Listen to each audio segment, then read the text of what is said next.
Are we live? Are we live? Okay, cool. Been having audio issues lately. I don't know why. Found out the reason why my audio was doing that hiccup issue was because it turns out my audio was switched over to the default audio, and whenever I switch over to audio, it kind of does that whole thing. So luckily I catched on to it and fixed that issue. Hopefully I could probably hear my friend talk again. I don't know what happened other than the fact that we're talking about some stuff. I did send him some news. Hopefully he'll show up and catch on to it. Lately I've been busy with a lot of things, so I don't know what to tell you guys. Right now I'm just kind of like doing this whole thing on my own. Now, there's been an announcement. So, Shokoto Battle. So, this is what's going on.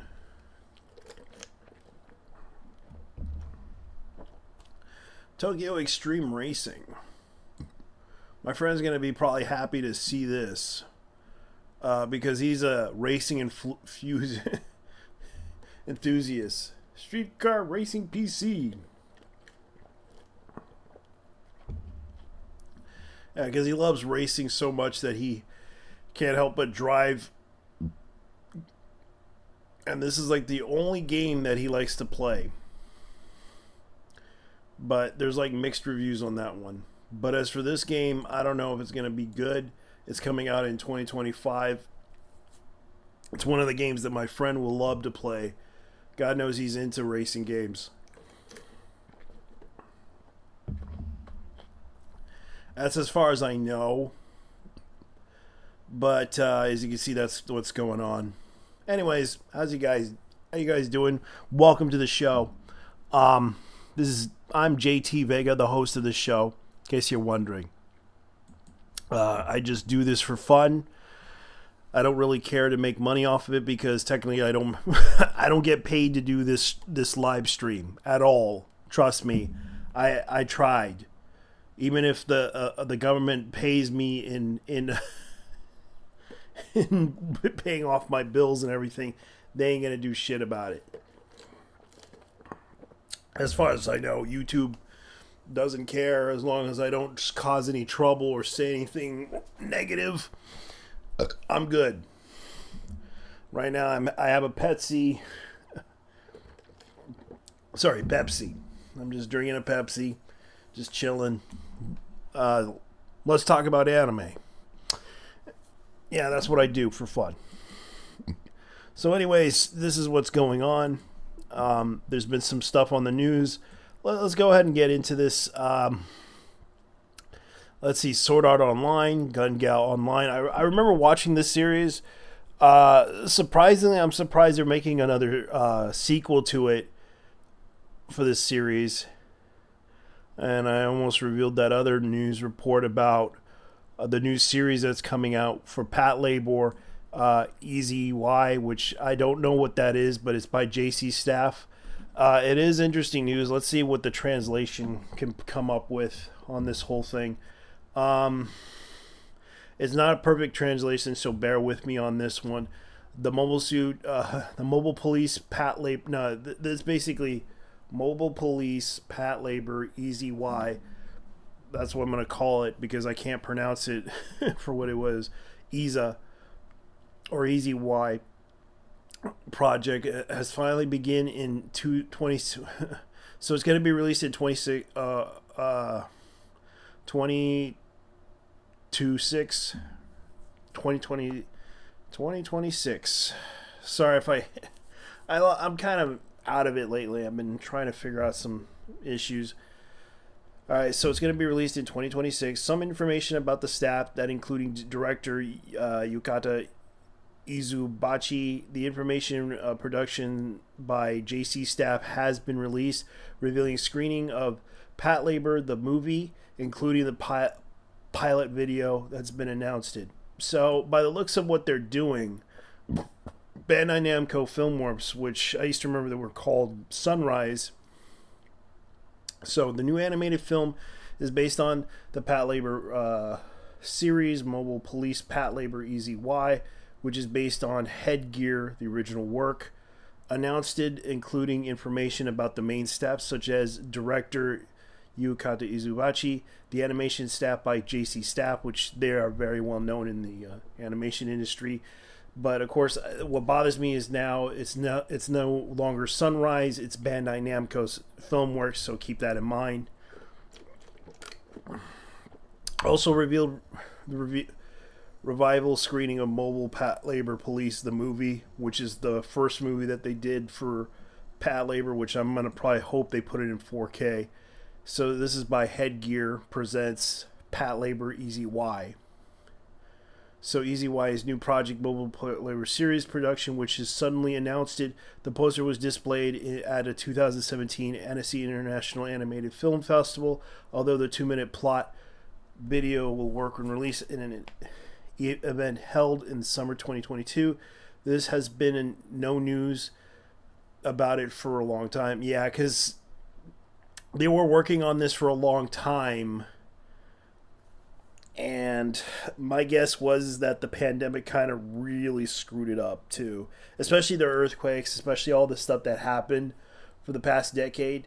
They were having issues with funding and everything, from what I heard from rumors that I've been talking to a friend of mine, a contact from Japan. And they were talking to me about the whole thing,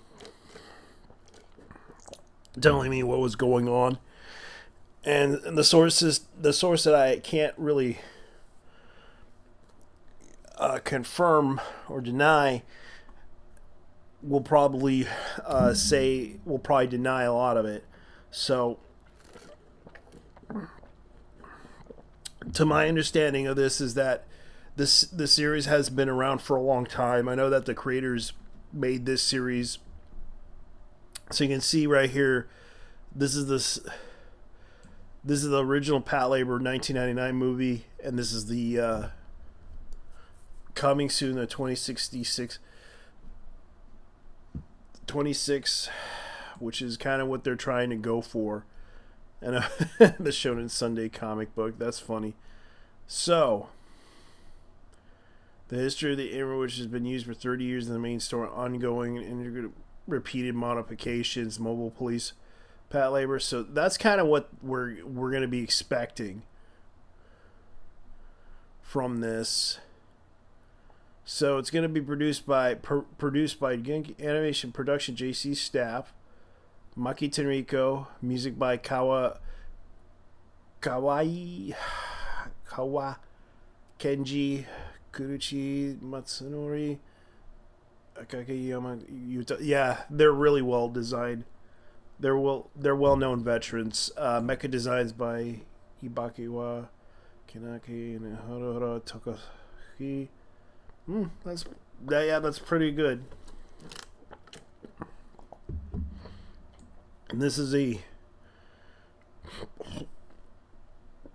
new Engram that they're going to do. Engram Plus, which they're going to try to perform with. That's actually interesting. So they're actually going to try to distribute this thing. I would watch the movie. Please refrain from selling. That's funny. Yeah, they're trying to sell this in theaters, so they're trying to redo this in Japan. So keep in mind, they're going to be screening the pilot episode, which is a 2-minute pilot episode, in Japan in theaters. Release date on September 20th, which is tomorrow, and it's going to be released in 105 theaters nationwide. The price is the flat rate, which is about, let's see, 1,000. Let's look at how much it's going to cost. It probably costs about $10, I'm assuming.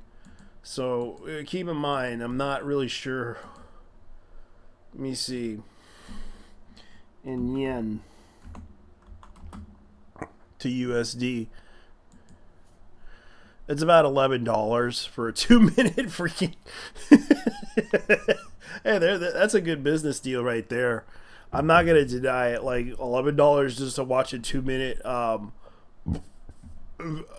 pilot episode, which I think is gonna be interesting.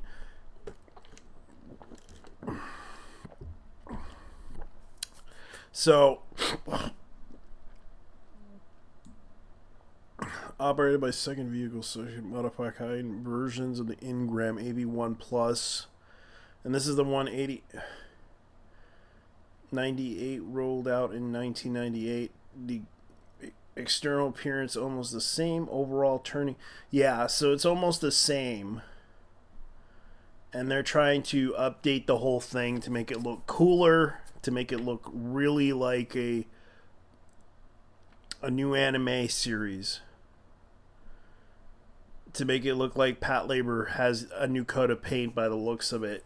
And I kind of agree with it. It seems like they're trying to update the series, considering that this series is a very well known in among other circles. I gotta say it's not bad. I really do like Patlabor. I did watch the series a lot when it was like a fan subbed, especially when I watched the movies, because the series is about a young girl who gets into Patlabor, but of course they start up with a new mechanized police brigade that's not really a military. They handle things with red tape. That's basically what the series is about. How they handle how they handle every situation, especially trying to. Sometimes even the police get a little bit crazier because it is a comedy, but at the same time they do take it seriously, and they don't try to cause as much property damage as possible. But sometimes they end up doing it anyways, and it's a funny. It's sometimes like serious, but at the same time it is comical.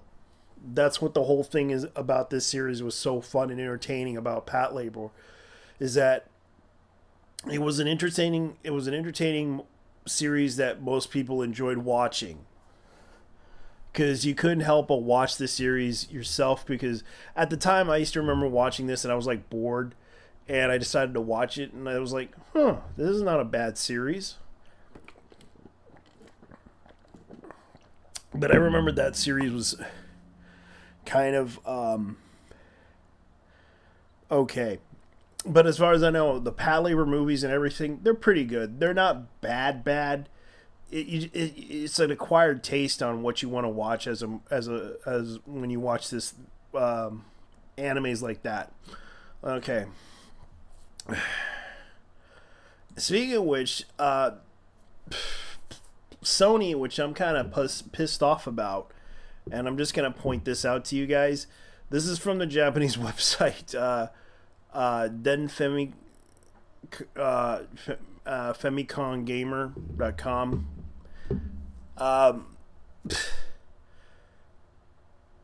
As you can see right here, they have the 30th anniversary PlayStation collector's issue of PlayStation Pro, which I'm kind of like upset about, because the cost of this thing is going to be very expensive, considering that I remember the peripherals. Like, you can see the peripherals for it, like they're trying to go back to the black and gray. You know what I'm talking about, the black and gray style of PlayStation, what it used to be. And you can see right here what they're trying to do. This is the PlayStation Pro limited edition set, which comes with the PlayStation. You can see right here what they're trying to do here, with a memory card slot right there, but that's like a Thunderbolt or a port Type C. I think that's kind of cool though. But you can see right here there's also the disk drive for the digital version, which you can get the disk drive and everything. But I'm just like, for the Slim. I wonder if they're gonna do that for the Slim though, because they have like so many variations of that thing, It bugs me out when they do that. Man, that sucks. Go check something here because I gotta go check to see what's going on.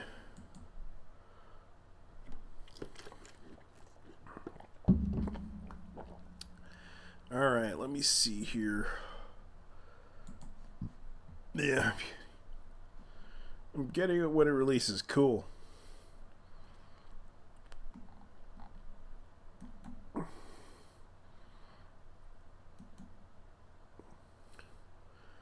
Let me see. Alright, let me go ahead and check something here.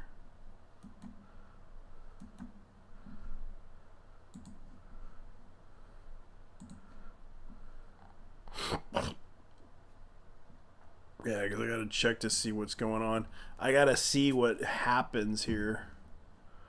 Alright. Restrictions. Nope, I'm just trying to look for the settings.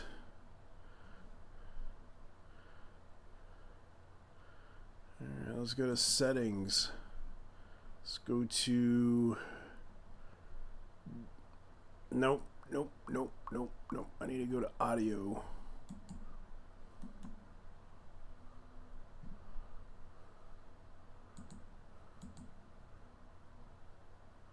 Let me see. Okay. That's fine. I'm just trying to make sure I get everybody up and running because this is kind of what I'm doing. And you can see right here, this is the virtual OBS thing. Hopefully they can do that. Privacy queue, shadow cast. Oh boy. So that's pretty much what's going on. So let's see what we got here. Yeah, Solo Leveling. I can't believe they're making a compilation film and a season 2 preview. I don't know why people like that series, but okay, that's kind of funny.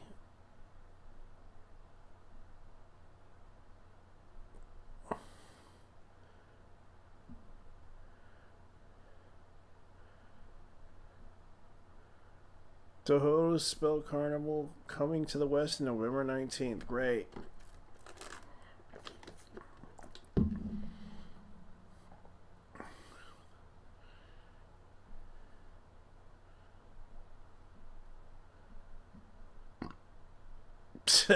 My dear friend Nokotan, the series finale. Yeah, I watched the final episode of that thing. I actually thought it was an okay ending. I thought it was hilarious, like, especially when you see this fight. That was like the most epic battle that you ever seen, but it turned out to be a freaking sham.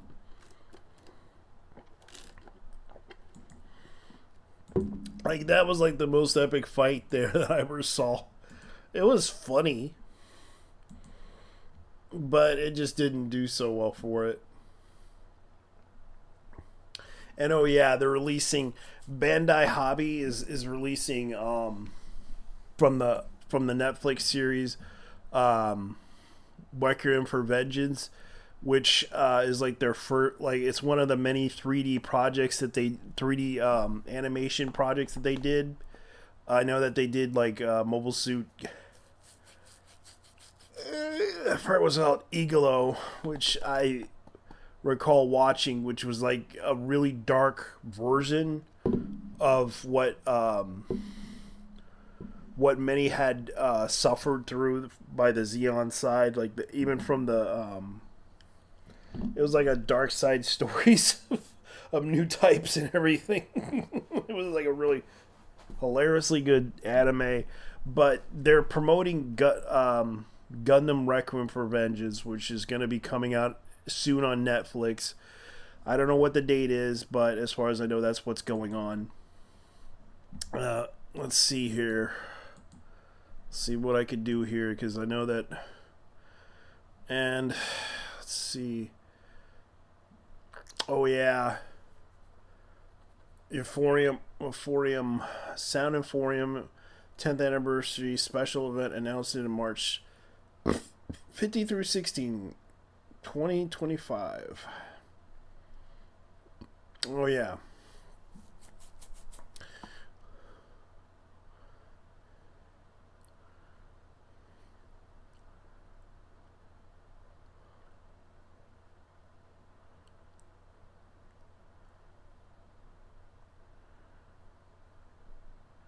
So here's what's going on. If you love Pokemon, then you need to support Palworld in this lawsuit. If Palworld wins, Pokemon will realize that they have to actually have competition, which is great for Pokemon. If Pokemon wins, they will have a grasp on the creature market for decades and release it. That's not really true. For those who don't know, I used to remember this toy line that they used to have back in the 80s. I think it was called Beast. Battle Beast. That's what it was called. They weren't like Pokemon. This was like a toy line.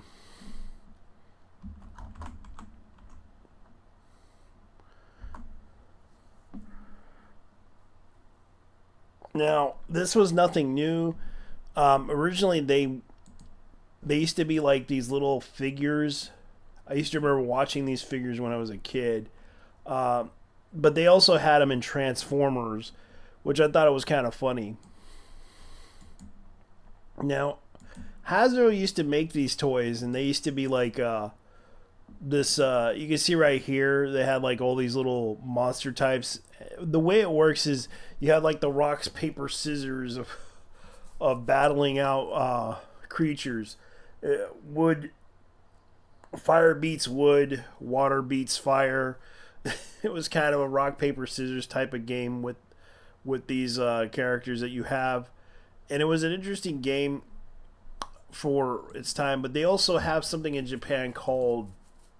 Because I was like looking up this stuff. And it wasn't the only creature... but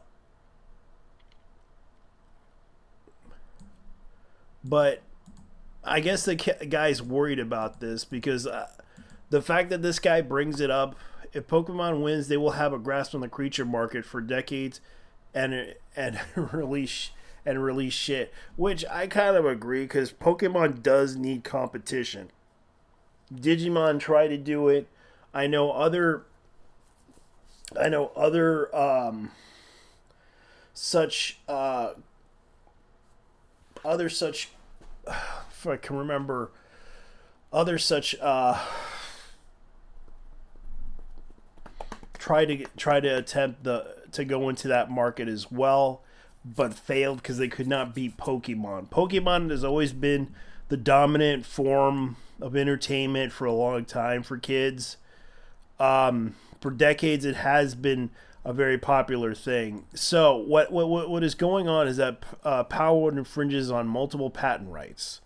So this is what's been happening. And by the looks of the characters, they almost look the same, but they are alternate versions of them.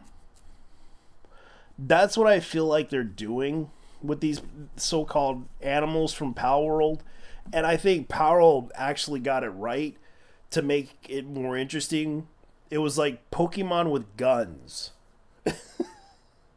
That's how they got popular, because it was Pokemon with guns and everyone enjoyed it when they played it on PC and really enjoyed the game. It was something that what people always wanted in Pokemon, but Pokemon didn't bother to put it in there because they wanted to do something different and stick to what they know best and what is safe for them.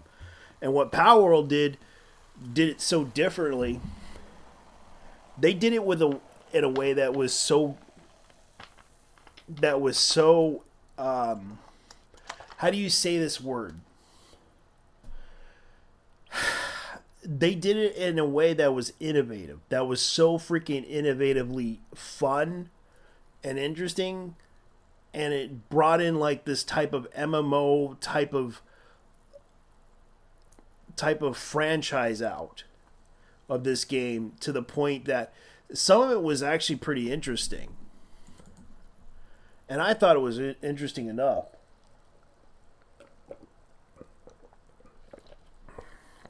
That I had to talk about this situation, because the fact that they are going out of their way to destroy, filing a lawsuit infringement of patent rights against Pocket Pair Inc. Nintendo LD Kyo Hiromi, Japan's representative director, President Shibuya Fukawa of Nintendo, hereafter together with Pokemon, has filed a patent infringement lawsuit in Tokyo District Court against Pocket Pair Inc. So this is what it's going to mean. The lawsuit seeks to an injunction against infringement of compensation for damages and grounds of Palworld, a game developed and released by a defendant, infringes multiple patent rights. Nintendo will continue to take necessary actions against any infringement of intellectual property rights, including the Nintendo brand itself, to protect its intellectual properties, has worked hard to establish over the years.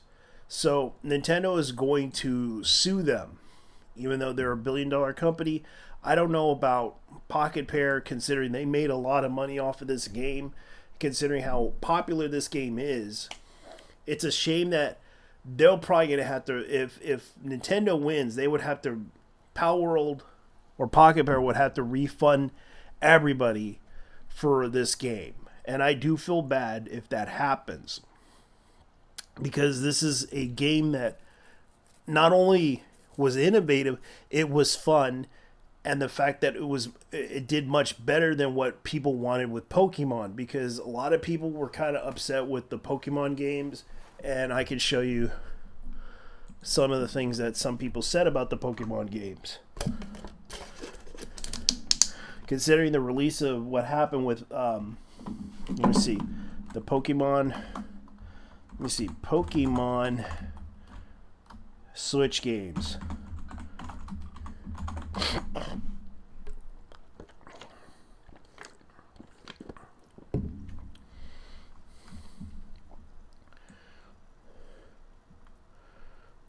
Now, as good as they are, people were complaining about these games. And I recalled, let me see if I can find it, Pokemon Switch games.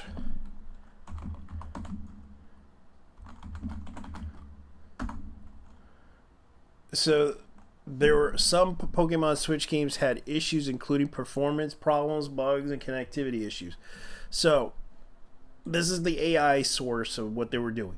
And of course, according to Pokemon Go app and Pokemon games, Nintendo. No, that's not what I was looking for.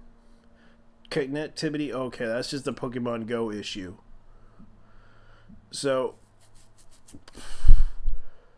this is what they're gonna do. Why Pokemon Switch games have horrible graphics. So this was like someone's claim of this.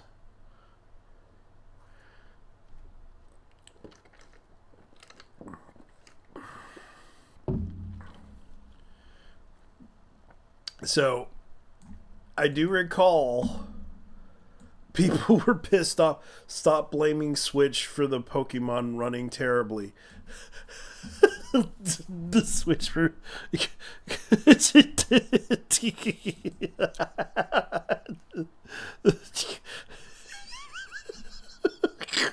oh god. Okay. I'm gonna be brutally honest with you guys. This is kind of what's going on with this game. Because I remember people complaining about the Nintendo Switch running terribly. Like, I'll be the first to criticize Switch hardware, which has been running on fumes for a couple of years. Yeah, because it's been around since 2017. It was released in 2017, and they haven't updated the hardware for it for a long time, or updated it as such, because they're using the Integra chip. And I have to say, for a system that is handheld, it actually does okay for certain games, but they have to downgrade it to a certain level because it can only go up to 720, not 180p, but it can upscale it with a deck. That's kind of how it works. So keep in mind, people were complaining about this for a while, about the Pokemon games running like crap on the Switch. And this is kind of the thing that's been happening about these games, especially with what people were talking about, the problem with the Game Boy Pokemon games running online. Having both versions of Pokemon on Switch really was surprising for some, even though, yes, it's a fun game, but oh boy. Pokemon keeps releasing games every year in order to... So this is like another thing. Building your online business? Go to Wix.com and set up your store on a single... How did Pokemon, the most successful media franchise in the world, go from making greatness to making this? Each new game seems to piss off more and more fans, dumbing things down and never innovating. This looks like a GameCube game scene. It's just the repeating water texture, the repeating stone texture. The creators know what's happening. They know the games aren't great. They just don't care anymore. The Pokemon games are no longer the focus of the companies behind the brand. But it didn't used to be this way. The old games captured generation after generation, pulling us along for each new adventure. Every age group was excited for what came next. And it all started in the 90s. At the end of the 20th century, when I was growing up, if you weren't playing Pokemon on your Game Boy, you were watching the show. If you weren't watching the show, he's right. you were trading cards at school. Yeah. And if you weren't doing that, you thought Digimon was cool and you had no friends. What? Yeah, dude, don't you know? It's all about the Pokemon video game now. But seriously, Pokemon took over the world at the time. I remember pleading with my parents to go see the Pokemon first movie in theaters as a kid. It was intense. It was emotional. It was everything a 6-year-old kid could want from a movie. It was a good movie. I mean, good hell. Seeing those Pokemon exhausted from fighting one another still gives me the feels. This is when Pokemania began. Backpacks, lunchboxes, headgear, underwear. If you could slap a Pikachu on it, you did. Even Jeff Bezos was mocking anybody that didn't know Pokemon. If you guys don't know what Pokemon is, you are... And all this popularity, all this Pokemania can be traced back to those first 2 games. Unlike most media franchises, Pokemon didn't start as a book, a movie, or TV show. It started as a video game. And when those first Pokemon games released, they were like nothing we'd ever seen before. They had crazy looking creatures, an incredible world to explore, and it was a JRPG story I could actually follow, unlike some others. Let's just say if you had a Game Boy, you had Pokemon. And if you include Yellow version, those first games sold over 45 million copies, surpassing Tetris as the best-selling Game Boy title. Nintendo and Game Freak had struck gold. Just gold everywhere. From all this success, the Pokemon Company was born with 3 companies at the helm: Nintendo, Creatures Inc., and Game Freak. These companies needed someone to manage the Pokemon brand, someone to oversee the TV shows, movies, the card game, and merchandise. The games were meant to be the focus of these 3 companies, and everything else was secondary. So with their new partnership in place and the Pokemon Company managing the brand, Nintendo, Creatures Inc., and Game Freak got to work on their next series, Silver and Gold. Everything about this generation was awesome. It took the original formula and just dialed it up, adding new Pokemon, new features, and a whole new world to explore. Not to mention those colors really popped when you slapped the light on your Game Boy Advance.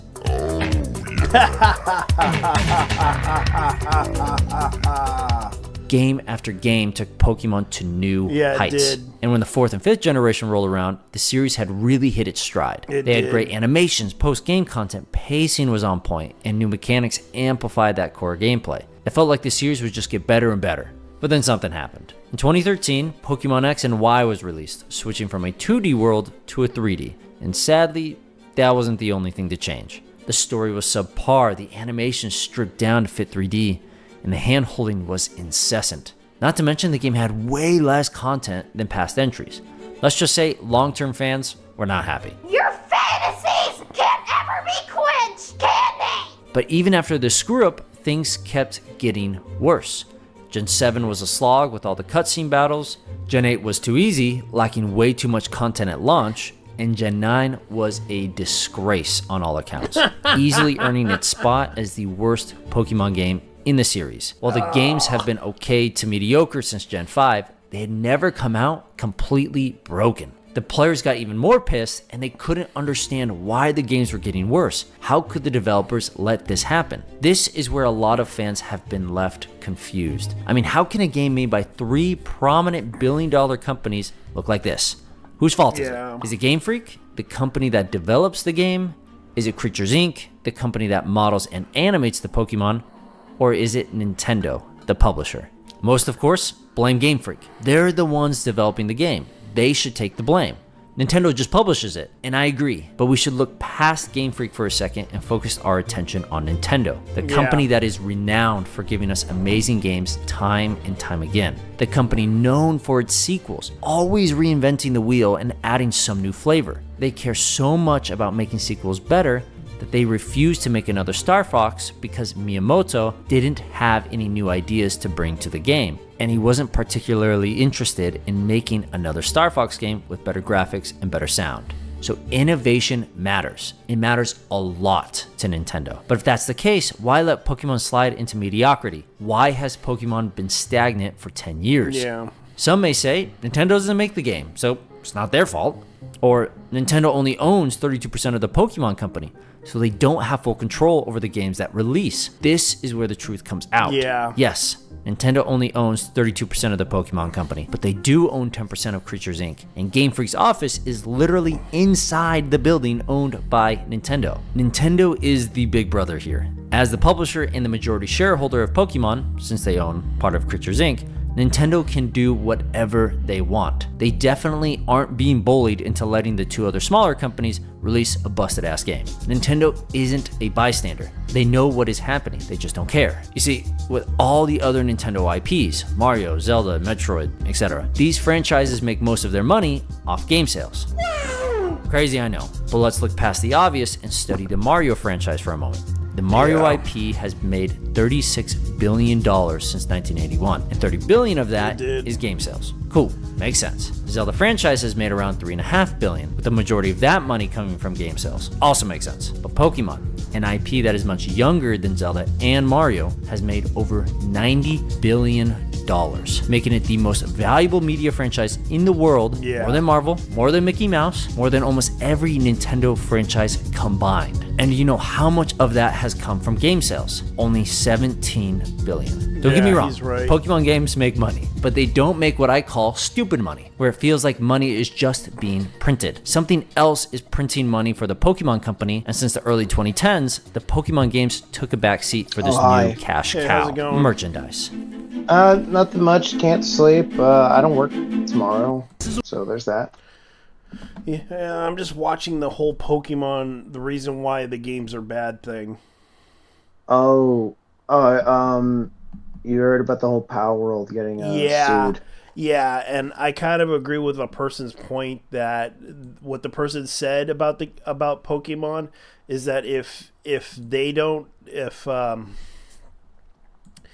because that was the only competition that was against Pokemon. Yeah. Well, to be honest, they're not going to win the lawsuit. Testing. About Pokemon is that if they you don't, got the stream on your end. Yeah. Because that was the only competition that was against Pokemon. Well, to be honest, they're not going to win the lawsuit. Yeah, we're sorry, guys. It's all right. Yeah, it's all right now. Yeah, echoes. Yeah. Luckily, let me see if the audio is picking up. Yep. Try to get some headphones when you're doing these kind of things. Luckily, the desktop audio is picking it up. Yeah, because the last stream that I had with Red was that his voice wasn't there. It turns out the settings were all wrong on my end, and I gotta apologize, Red. Yeah, it's It's quite all right. Yeah, whatever, dude. How's your day, man? Other than been busy, working at a job, and I'm trying to find time to work out.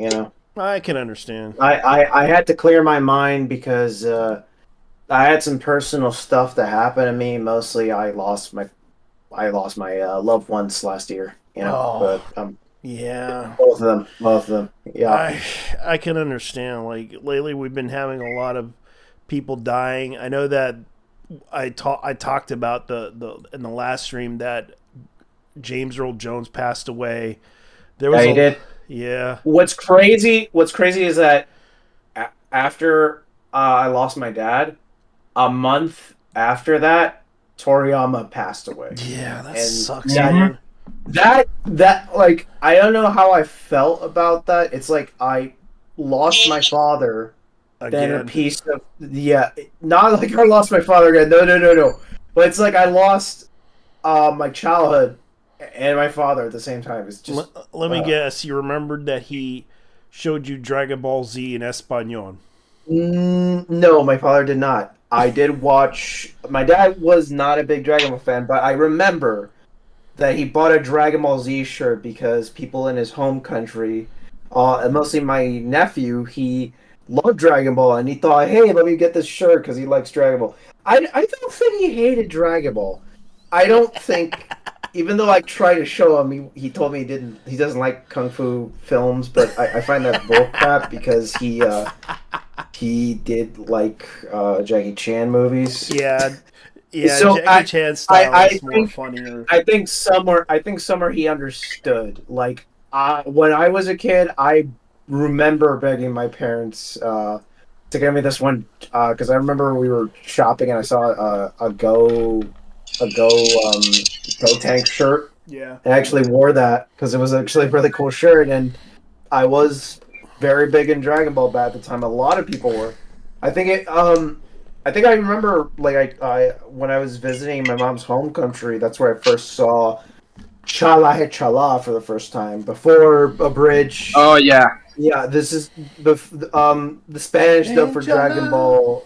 The Spanish dub for Dragon Ball was way different than what you see in the States with the Bruce Faulkner score. I did watch it, too, in Spanish. Mm-hmm. Yeah, especially... Yeah, I got pretty much all of us did. Yeah, pretty much all of us did, actually. Yeah, because I remember GT was the thing in Spanish, considering that they didn't have it in English, so I watched it. I was like... Yeah, because Mexico and most Spanish countries got that earlier. They got to experience Dragon Ball earlier, and Saint Seiya was another anime that wasn't popular in America, but it was very big in Latin America. Yeah, the funny thing about it was they aired it illegally. Of course they did. I wouldn't say illegally, but rather syndication was a thing. Still is. Yeah, I think they got the rights later, but back then laws were like, who gives a crap? You can dub it. And it was cheap. And it was a lot cheaper than Western cartoons in comparison. So you had a lot of these channels broadcasting anime. Even a lot of soccer animes would air down there. I think I Captain Tsubasa. Yeah, Tsubasa. Yeah. I know Inazuma 11 was also aired when I was visiting my mom's home country. This happened when I was in middle school. They did air Zuma 11 over there. They aired a bunch of animes on these random TV channels that I would catch on. Yeah. I was talking to a friend of mine, and he told me that my dear friend Nokotan was actually on Mexican television. Yes, the deer brain rot has spread to Mexico's TV channels, which is something that hasn't been seen in a long time. They have taste. They have better taste than. I think I remember when I was visiting. When I was with my dad in Nicaragua, they would have so much random anime blogs. I think they would also air old cartoons there still. Yeah, they do. Like compared to America, America does not re-air cartoons like they used to. Like compared to Latin America, because the thing was, Latin America, they're not 100% with the whole streaming things. Like they're not fully embracing streaming like Netflix or streaming like live TV, they are not fully integrated with that because it's mostly financial reasons, and most of them are still sticking with the tube TVs. Yeah, because Yeah. the reason why. Go ahead. Yeah, the other problem is, in the case of in the case of streaming platforms like Netflix, they actually charge you a lot more if you live in Latin America. It's a discriminatory step when it comes to their customer base because it means that they favor the Americans a lot more than anyone else. Yeah. Plus, they block off a lot of the content from the U.S. to Spanish, which is kind of I remember when Boomerang. Okay, if you don't know, Boomerang is mostly like this hub channel in the United States that would air old Hanna-Barbera cartoons. Mm-hmm. They would air a few of the DC stuff. They would air. They had Pokemon at one time. Yes, they did. They also would have SWAT. That's where I first discovered SWAT Cats. SWAT Cats. I actually discovered SWAT Cats, but through Cartoon Network back in the 90s. So basically, I experienced all of this before Boomerang even launched. Yeah, because I was born in '97, so I grew up around the early 2000s. Yeah. I did not grow up in the 90s, so I missed out on a lot of good shit. Yeah, you probably did see the Teenage Mutant Ninja Turtles cartoons, I'm assuming. Are you talking about the early 90s one or the early 2000s? The early 2000s. The 2001, yes, I did see, but I was surprised there was an episode that was banned. They did ban one episode, and I remember the show would constantly get rebooted. Like they would go to the future, then they would also make one that's like with a completely different art style. I think it was Back in the Sewer, but it wasn't like aired that much. Oh, that one was the last episode. Yeah, because they had the 90s comic style. Actually, it was the 80s comic style, which was black and white. Then they had the ones with the white eyes. Are you talking about Turtles Forever? That was a movie. That was like a full on. Yeah, but they aired. Movie. Yeah, that was a TV movie, but that was like their last episode from the mid 2000s when they had to shut down the Saturday morning era of cartoons because they knew. But it wasn't shut down. Like the whole Saturday morning thing kept on going unofficially. And then it was just quiet, like completely, like it just went away. Yeah, it wasn't like the thing was Saturday mornings died. Yeah, because in the 2000s, what was popular was the average DirecTV, Dish Network, Comcast streaming kids channels. No, this is before streaming. Yeah, because you got to remember. I remember a time when we had. Local TV would air Saturday mornings. Like, true, that's true. The Kids WB block, and they would have the 4Kids block and the Fox Box block. I did not grow up watching the Fox Box block. I grew up watching WB. Yeah, because that was the better network because they had Pokemon and Yu-Gi-Oh. But yeah, that's what happened. Was they would have these 3 Saturday morning channels, but at the same time they're competing with the likes of Cartoon Network, Nickelodeon. That was when the cartoon, the cartoon block wars happened, and then of course, the government. It wasn't until 2006 when YouTube was getting popular, and then that was threatening those little kids channels, and that's why a lot of even when the whole anime boom was dying down, I did not know about that whole. People were going on YouTube and watching all these free. Sub animes or going to pirates. I didn't discover that until 2011, 2010. That's when I discovered that crap. I discovered it in around 2007. I went to a friend. I heard about this website from some people calling it Crunchyroll, and I used to remember going down there just to see how it is, and it was a really nice community. It was like you had the boards, you had like messages, things, you even had your own little review thing. Oh, right. So you were there like when it was starting out. When it was starting out, but it started in 2006. I got Yeah, there. I did not. I was not. I did not get a computer until later on because, I was a lower class family.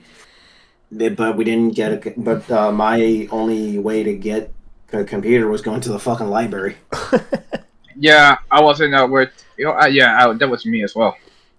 I didn't get internet connection until 2008. And I think around 2008 we did get a computer, but it was like not an XP. It was like a Windows 98. But we did. Hold up. You know what I was actually watching back in 2008. What? Antiquisto 2007 videos and 4chan compilations, meme compilations. That was all I was watching back in those days. The anime stuff came out later because I was still watching on Toonami. Yeah. I think there was Toonami Jetstream. Yeah, that was like they would air a lot of stuff that we never got to see on the actual channel, but most of it was. DirecTV also had About Days Animax, which was for a time. It was actually the only way people could watch anime 24 hours a day. Yeah. JT, what? Yeah. Looks like we. In the case of Palworld being sued by Nintendo,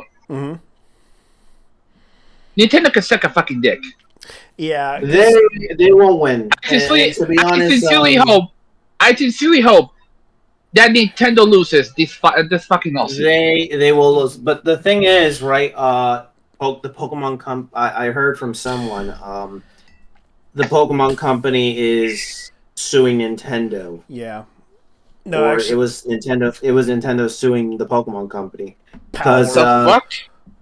Yeah, because of their previous Pokemon game, Scarlet and Violet.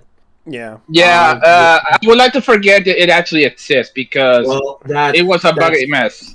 Well, that's the reason why they're getting sued, because it was a buggy mess. It ruined Nintendo's image. Yeah, and they were about quality control, and that ruined their image as a quality control company that cares about bringing out high quality games to the public.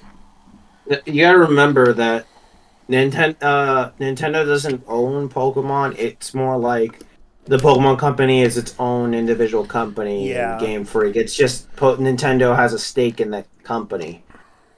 Yeah, because they don't... Go ahead. Yeah, and here's the thing: Game Freak wasn't the same after Pokemon Black and White, though. Especially it was their last. I used to be a Pokemon fan. That used to be their last good Pokemon game. That was their last good 2D sprite animated Pokemon game. It was their last good game, and it kind of like they dropped in quality after X and Y. And to be honest, it's like they instead of actually improving the 3D. Because hardware limitations, they had to cut corners. Yeah, because the 2DS didn't have that much power. Yeah, because you gotta also remember the previous games were sprite animation. Black and White did mess with 3D, but it was more like a 3D, 2D thing. Yeah. Like they would have 3D effects with 2D sprites. Mm-hmm.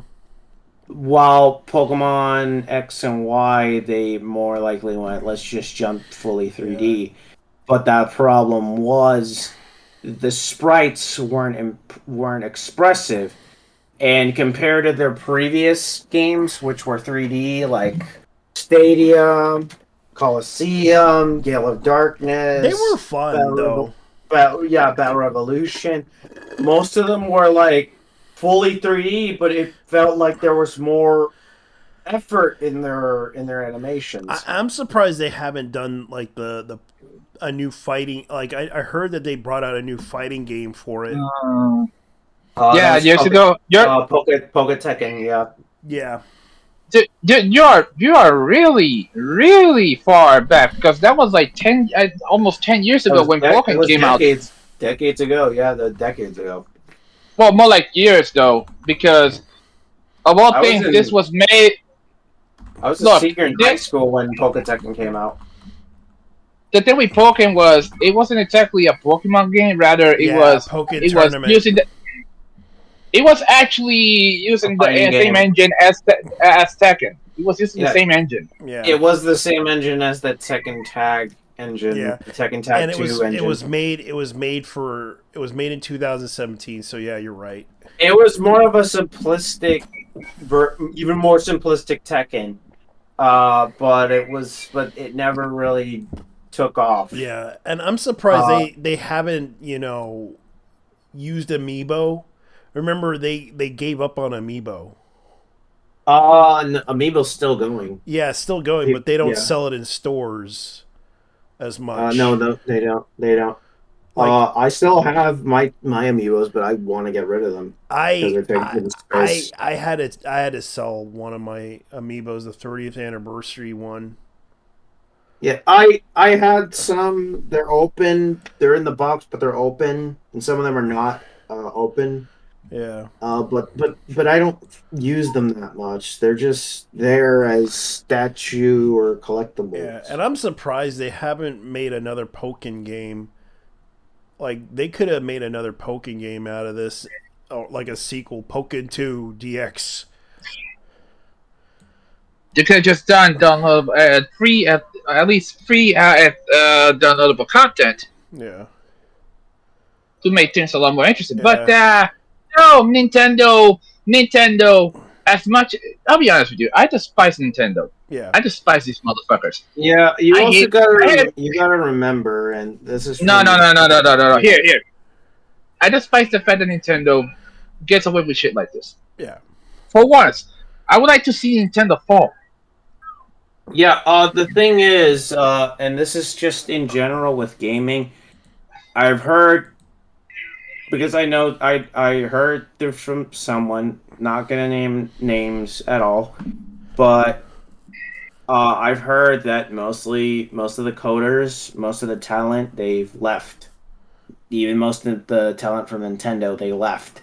Most of them ended up going to indie, and Nintendo's that desperate that they're hiring indie devs to work on Nintendo games because they can't find talent.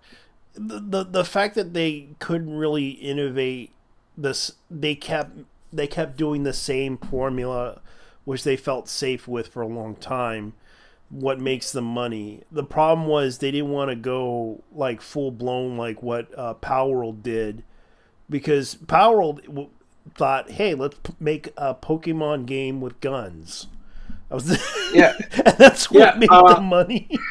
Yeah, the thing is, from what I heard, it's mostly a Digimon kind of game. It's not like a Pokemon at all. Yeah. And Nintendo's the only reason why they're suing is because, from what I've heard, the Pokemon fanboys are fucking crazy. I know.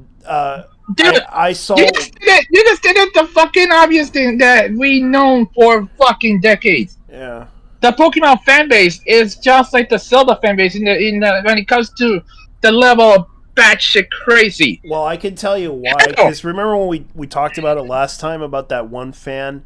Like, he basically admitted the reason why he did it because he didn't want to see the Pokemon franchise end up like for example, Transformers, Robotech, like it would be gone, or G.I. Joe. Like, he didn't want to see that happen again because they never made like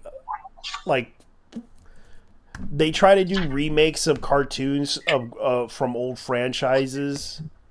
Yeah. And Pokemon, as many cartoons as they created for that series, especially the long-running series, oh boy. That series Yeah, that show never was ends. Dude, that show was a fucking drag, especially, dude, it's been 25 years. And we just got the fact that Ash Ketchum finally won the Pokemon League. I know. Yeah. They should have done this 20 years ago. 90s. 20 fucking ago. 25 90s. years ago. Dealing with this bullshit. You 25, man. gotta know something about All the whole Ash anime. Okay, so have you ever heard of a manga called The Magical Tale of Pikachu? Yes. That's Okay. that's the Taiwanese manga by Chuan Yi. Yeah, that is actually where the anime was based on, I believe. Okay. And apparently they got a hentai artist to work on it. Okay, so from That's 1997, crazy. from Yeah, 1997, 20 seasons. That's how long it was. Yeah. The thing was, the anime was a loose adaptation to the manga, from what I've heard or known. This is a long time ago. Oh wait. Oh yeah, I forgot. There were actually two mangas. There was that Pokemon one, and The Pokemon there was Adventures. Pokemon Red, Adventures. There was Black. also another one. I think they should have adapted Pokemon Adventures as the manga, not the whole Magical Tales of Pikachu as the anime. But again, the anime, it was more like they made stuff as they went along. Then they entirely pressed the reset button and get some new people on board. They've been doing this for years. In Japan, it's like that was voiced by the same person. But in America, it's like they went from 4Kids to OEM Entertainment to they had to alter so much stuff out of it. What happened because was it was for kids. You know, I recalled what happened was it was on UPN, and then UPN was dismantled. Their network was dismantled because they didn't have the money to pay for the broadcasting system, because they couldn't afford to, because they were known to UPN was the channel itself discontinued, and then of course WB came in, and WB was like, okay, we're gonna have to take over the channel, because I remember the Spanish channels bought all the channels from UPN, and then there was the recasting in 2006. Yeah. Which Later on, ironically enough, they ended up hiring Lisa Ortiz as the voice director of the series later on in the by Pokemon USA. Yeah. Yeah. Because this is one of the original voice actors who knew about the show. Yeah. They had so many actors, like especially the one that passed away. I felt bad. Yeah. It is Rachel Lillis. It was the voice of Misty that passed away, and Jessie. Misty and Jessie. She passed away. She also played Maylene though. Yeah. Remember that. She also played Maylene and a couple more. And some of the voice actors, well, they're retired. In the case of Eric Stewart, he's a country singer now. Veronica Taylor, she's in California. And now that I think about it, outside Final Fantasy, she's not really doing anything else. Nope. So they brought out the 1997 through 2023. No joke. We know. And it was just like they kind of made a lot of money off of out of the animes, even the sequels and the movies. They made a lot of money. But the sad part is that, you know, they used the same actors. No. Dude, did you not hear? Yeah. Did you not hear about the recasting back in 2006 though? Yeah. Are you deaf? They had Veronica Taylor got replaced by a Russian named Sarah Natachny. You got Michelle Knox replacing the chicken boys Misty, Rachel Lillis, and who the fuck was this dude who replaced Rory Stewart? I don't remember. Anyways, let's look it up. Most of the voice actors got replaced. A few of the OG ones, like Jimmy Soppy, ended up in the dub as well. Let's see. But outside that, yeah. In Japan actually did keep the voice actors all the way to the end. The thing is, you know why? Because Japan, the voice acting is different. Okay. Voice actors, when they voice a character, they're not as fat retarded like the Western ones. Yeah, no, it's not. What do you mean, no? It's not just that. It's one of the reasons, though. Whoa, yeah, but it's calm down. Yes, look, just calm down. Let me kind of explain. All right, when a voice actor voice a character in Japan, it means something. Their entire voice, their entire identity is that character. Take for instance the voice actor for Yamcha. He's been voicing that same character since the late 80s. And the thing was, the guy was I think 70, and he recently got canceled because he cheated on his wife with a younger woman. Ooh. Yeah, I remember that. Because of that, he cannot voice all these characters that he voiced and are part of his identity for years. I think he also voiced a character in One Piece. He was also the voice actor for Amuro Ray in Gundam. Yeah. The thing was, he cannot voice any of those characters at all. Thus, they're gonna have to write characters off completely because he can't voice those characters. Yeah. Here's the weird part. In America, it's more like, okay, we're gonna find some other replacement. Okay. I like to correct it about something here. It's actually 2000. You said it was 2005, right? They replaced all the actors. No, it was 2002. It was actually around 2007. Yeah, it was 2007. Okay, so according 2006. Yeah, but according 2006. Okay, so according to this on the IBM page, it was 2005. That's probably because they did it early. And guess who was around as the narrator for a long time? Yeah, Mike Pollock. Roger Parson. No, here's the thing. Yeah, that was, if I recall. Yeah, that is actually one of the pen names for. He was also known as Mike Pollock, if I recall. Okay. Oh wait, no wait. This is the actor. Yeah. Yeah. Let me check. And he did. Oh my God, he did that game. What game? Because this is the narrator for Pokemon for the English version. Roger Parson, born in October in Connecticut. He's the actor known for Betrayed. Oh, he did a lot of video game voices. Oh, wow. And he did, let's see, the Vampire Masquerade Swan Song video game. He did Pokemon. I've been meaning to play that one. He did the Pokemon Mewtwo Strikes Back Evolution movie. He did, he even did the original, He voiced a lot. Yeah, he voiced it a lot. He was the long-standing narrator for the series. Oh, okay. He was known as Ken Gates in. Yeah, that's the. I'm surprised how long he's been doing this. Damn, he's voiced my childhood. 71. Yeah. Yeah, this guy. I'm surprised he did Bullet Witch, the video game. Oh wow. Yeah, this guy's been at it since 1971, actually. Yeah. Yeah, he did a lot of video game voices and everything. I was kind of surprised. I was looking at this and I was like, this guy did more than one episode. He did the episodes to the very end. Yeah. He was the narrator of the series.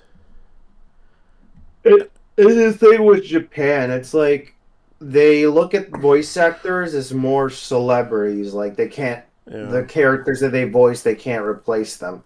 Yeah. And I think take for instance the voice of I think it was like Big Boss and MGS4, like how the original voice actor for him passed away, so they got his son to do it. Take over. Yeah, because he sounds exactly like him, and that's why it's more like they have a very respectable love to it. But in America, it's like we just find someone that sounds like him. Okay, move on. We're not gonna like try to match it. Just who cares? They're gonna have to make the character their own. You know. Yeah, I was like looking up like the episodes of Yu-Gi-Oh! It was like 2000 to 2006. Like that series was that series was like how many episodes? A lot. Then there was reboots and all that stuff. I think the thing is, 4Kids is around. It's just they don't call themselves 4Kids anymore. They just call themselves 4 Gold. 4K license. Yeah, it's 4K license. Last I heard. No, not 4K license. They're called 4 Gold. Their dubbing company was bought by Konami, so they now go by 4 Gold. Why did they call 4K licensing before that? No. 4K license is another company. It was made by the same people because they mostly license baseball stuff, but their dubbing company, their dubbing, the studio, the voice, the recordings, all that is bought by Konami. So they go by a different name now. Yeah. And the thing is, like, this series, the Pokemon series is so popular, but let's focus on what's going on with Palworld. The fact that they are accusing them of copyright infringements. What the fuck do they have to claim regarding copyright? Patent infringes on multiple patent rights. That's what they're saying. They're saying this because of the design, but it's not really the same. Yeah, it's not really the same, even though it does look like the same, because a lot of the issue was they went with that source of the person that went after them because of the fact that that person attacked because he felt that Pokemon will become another franchise that will be left in the shelf when this series takes over. There we go. My problem with Pokemon, because I used to be a very big fan, long time fan. I used to be very I used to follow the franchise since I was a little kid. I can understand. I didn't fully get into the video games until when I was 10, and that's when when I realized what kind of is the problem with Pokemon is something that Digimon kind of addresses, that they don't grow up with the fans. Yeah. They're older fans. It's like, okay, so we're gonna reboot it, and the thing is, the fans that stuck with Pokemon ended up looking for other things. They just wanted something a bit more mature, but they can't. And there were times where Pokemon was going into that. Yeah. When I think I was 13 at the time, and I thought, oh, so we're gonna get like a mature or a bit more mature kind of story. We did in the games. We kind of did, but I'm not gonna say that Pokemon didn't delve into mature things. It did. It's just the manga itself. The graphic novel itself was fucking dark though. That was a comparison. Black and White story was dark too. It was very dark. That's what you consider what the. Okay, so I was looking up Toru Furuya, the guy who got canceled for for what he did. Okay. They ended up he was going to be one of the guests in MomoCon 2024, but after the abuse scandal, he got canceled. Like I said, he got removed. So motherfucker ain't coming there either. Okay, so you have the source for that? It's on Wikipedia, nigga. I'm trying to make sure I check everything. It's not like I'm gonna try to. You use Windows 11. Yeah, I know. I'm on my phone. I'm on Windows. I'm on Windows. Listen, 11. I'll look it up. I'll look it up. Calm down. Listen, there are two things you need to get. Shut up Windows 10 and some Windows 7 app called Shell. I have that. I kind of use. I think it was called a Classic Start Menu Shell. I think it was called. Let me look it up again because I have the thing in my hard drive. Yeah, I know. I kind of will keep the Windows 11 as it is. Yeah, just get shut up 11. Why the hell did you get a Windows 11, dude? It came with the PC that I bought. Oh, get shut up 11. Just get Shut Up Win 11? Shut Up 11. Yeah, Win Shut Up 11. Get that. Yeah, probably. It removes the auto updates. It removes all the extra unnecessary bullshit they tacked on with Windows. You know, all that crap. Kind of linked it to you. Hold on. The next time, you know what? The next time someone asks me about my source, I'm gonna tell them 2 things. I got it from a dream. I pulled it on my ass, and fuck you. Look it up yourself. Okay. Okay, MomoCon. Let's see. A list of anime characters are canceled. However, MomoCon was canceled altogether in 2019. Alright, canceled. Because I'm already in another chat, and then I got another motherfucker who's also a sourcer. That's someone who's always asking for sources on everything, even though the internet is pretty much you pretty much got the internet at your fucking fingertips, nigga. Okay. I mean, seriously. Okay, calm down. Don't worry. Okay, so Megan Shipman was canceled for appearing at MomoCon in 2023.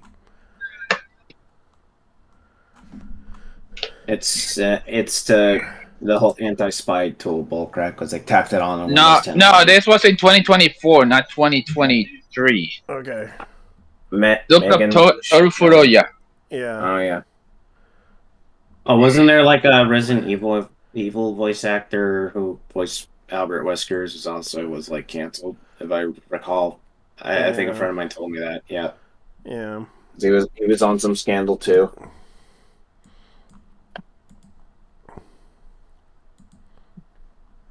Yeah, I forgot that.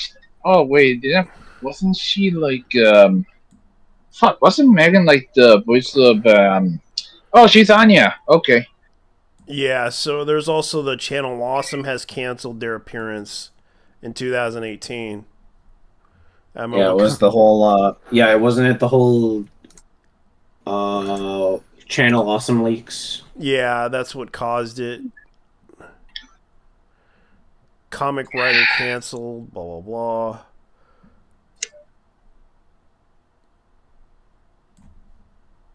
MomoCon cancels guest Reddit. Let's see. You know what? I'm surprised that Nintendo hasn't gone after the Bandai for Digimon. But no, they have to go over Palworld, but not Bandai for fucking Digimon. Why are these cocksuckers on anyway? Oh wait, I forget that Nintendo needs the fucking money. Yeah, but here's the thing. Here's the thing. They're going to try to sue them. But here's the problem. Palworld is a $1 million company while Nintendo's a $1 billion company. They would probably win. Wait, Palworld would win or Nintendo? Unfortunately, Nintendo, because Nintendo has a shit ton of money. And they took the lawyer strength from Ferrari, and they took the same lawyer up bullshit strength from Ferrari. Yeah, they're absolutely ruthless when it comes to their lawyers. Yeah, and that's the biggest concern because they could easily win a case by paying a lot of money into this case. The fact that they would, because they have the money to do it. They could put Pocket Pair out of business if they wanted to by holding out against them till they lose. Yeah, there was also another concern with Pocket Pair because they relied on AI. Dude, I don't give a shit if they rely on AI anyway. I don't care about that. Yeah, because it was innovatively creative what they were doing. I don't care. They rely on AI for something. Now that being said, I care about the fact that Nintendo decided to sue these people. because they hate the They hate competition. So here's the claim. You know. Here's the claim that they're doing. The claim, what is claimed is the non-transitory computer reliable storage medium having stored therein a game program when it's executed by a computer of an information processing apparatus causes the computer to perform operation compromising. Based on received direction input, determine the aiming of the direction of virtual space in the first mode, causing the player character to launch an aiming direction to catching an item for, like the Pokeball thing. That's in the game too. Disposed of a field of virtual space based on the operation input. When catching an item, launching hits the field, the character performing such successful determination related to whether or not that's what they're trying to go for.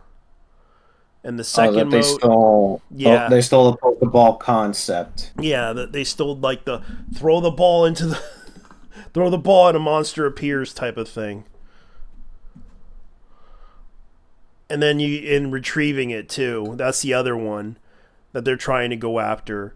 When result of the successful catch determines in the positive setting the field character hit by catching the item in a player's possession, and in the second mode causing the player to launch this is what they're trying to do. They're trying to go after the catch and receive thing. That's what they're going after. Do you get it now? Hello? Yeah, I'm reading. Yeah. Sorry about that. It's okay. So that's the patent thing. I'll link the patent that they're trying to do. Because this is what the guy was talking about. He's like showing the patent object here. I'll link it right here. This is the patent that they're claiming that they copied. Simulating properties of behavior motion objects of the game world. Loading a race car and game determination of the contact between the object and the ego. That's what's going on. Anyways, you can talk amongst yourselves. I'm gonna be right back. If only they could explain it to common people. Yeah, because this is this is the patent that they're doing. You can read this whole thing and understand. All right, I'm gonna go on be right back mode, so you can talk amongst yourselves. All right. Man, fucking hell. Honestly, is there not a day where Nintendo sues on a random company over IP? Nintendo does it because they're because it's like a power boost for them. It's like a fucking flex for them. They're like, okay, you cannot make any content with our IP in it because blah blah blah. They just do it because they're very strict about their intellectual properties. It's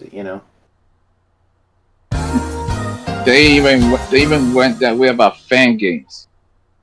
Games, for God's sake. Yes, AN2R and the Pokemon fan games.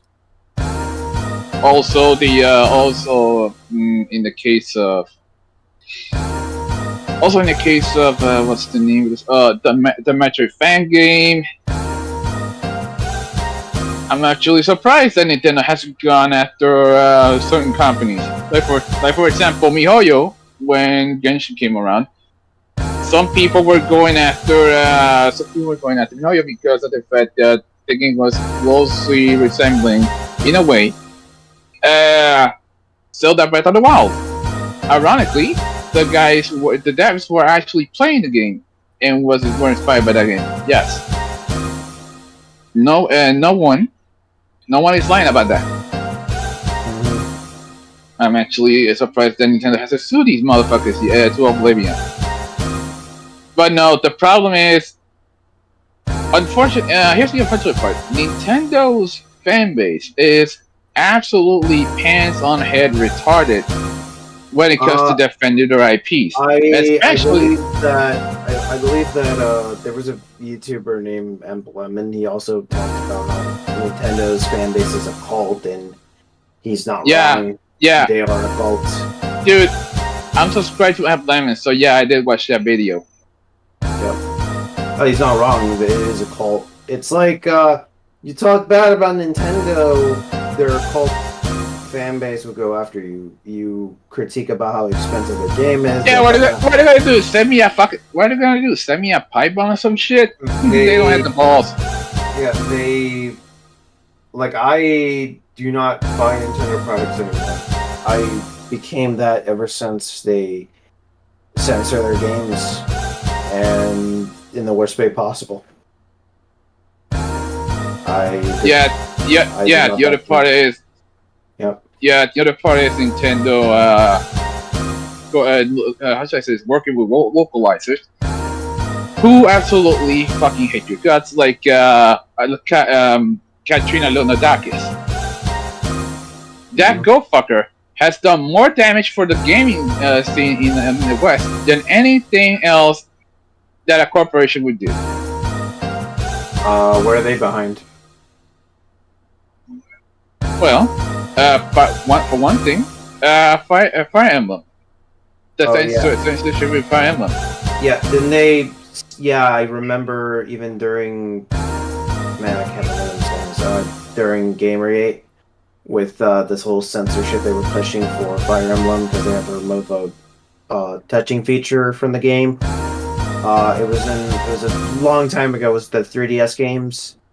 Because they completely ripped and removed a mechanic from the game, and people found out about the cringy dialogue. They added it in Nintendo Treehouse, and I found out one of one of the Treehouse people was into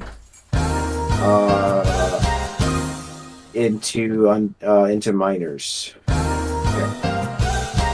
I forgot her name, but there was pictures of her with Pokemon underwear.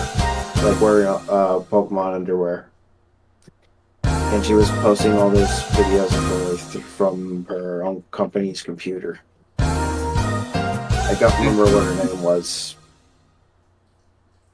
I mean, she's a groomer. I mean, she's a groomer, so yeah, she's not worth remembering the name. Yeah, but she did work with Nintendo Treehouse.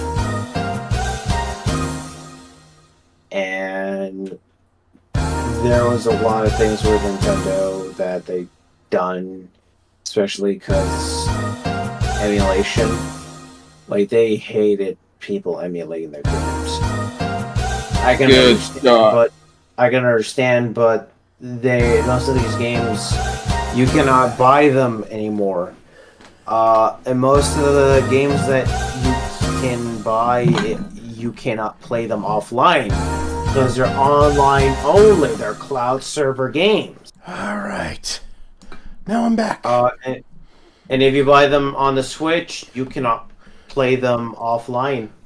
They are online only, and that's the issue. Yeah, it's an online. Offline. How should I say this? Hold up. Online only bad. Only bad. You NPCs sound just like those. Sound the same.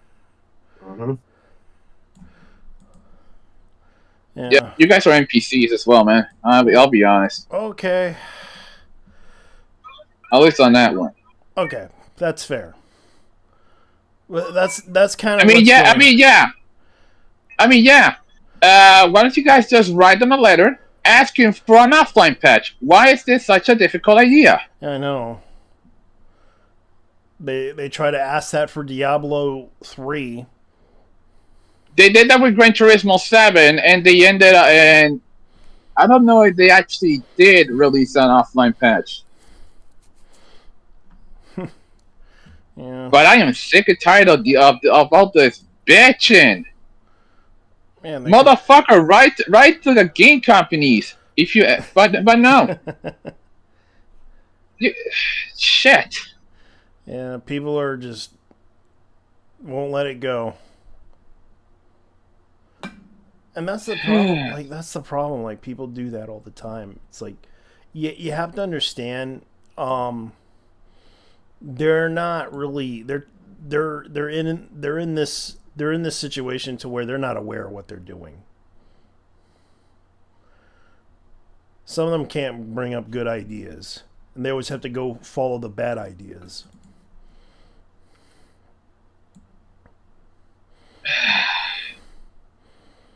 If you guys really want to complain about shit like this, why don't you start by complaining about EA and microtransaction? I agree. But the problem is that they've been doing that for a long time, that they can get away with it. That's the problem. Oh yeah, and the other and what about Ubisoft? Yeah, Ubisoft, and the fact that they said that you will not own your own games. I know. We had better things to worry about than monetization. I don't give a fuck about monetization. It started out with their plan to do the UB Play Store thing.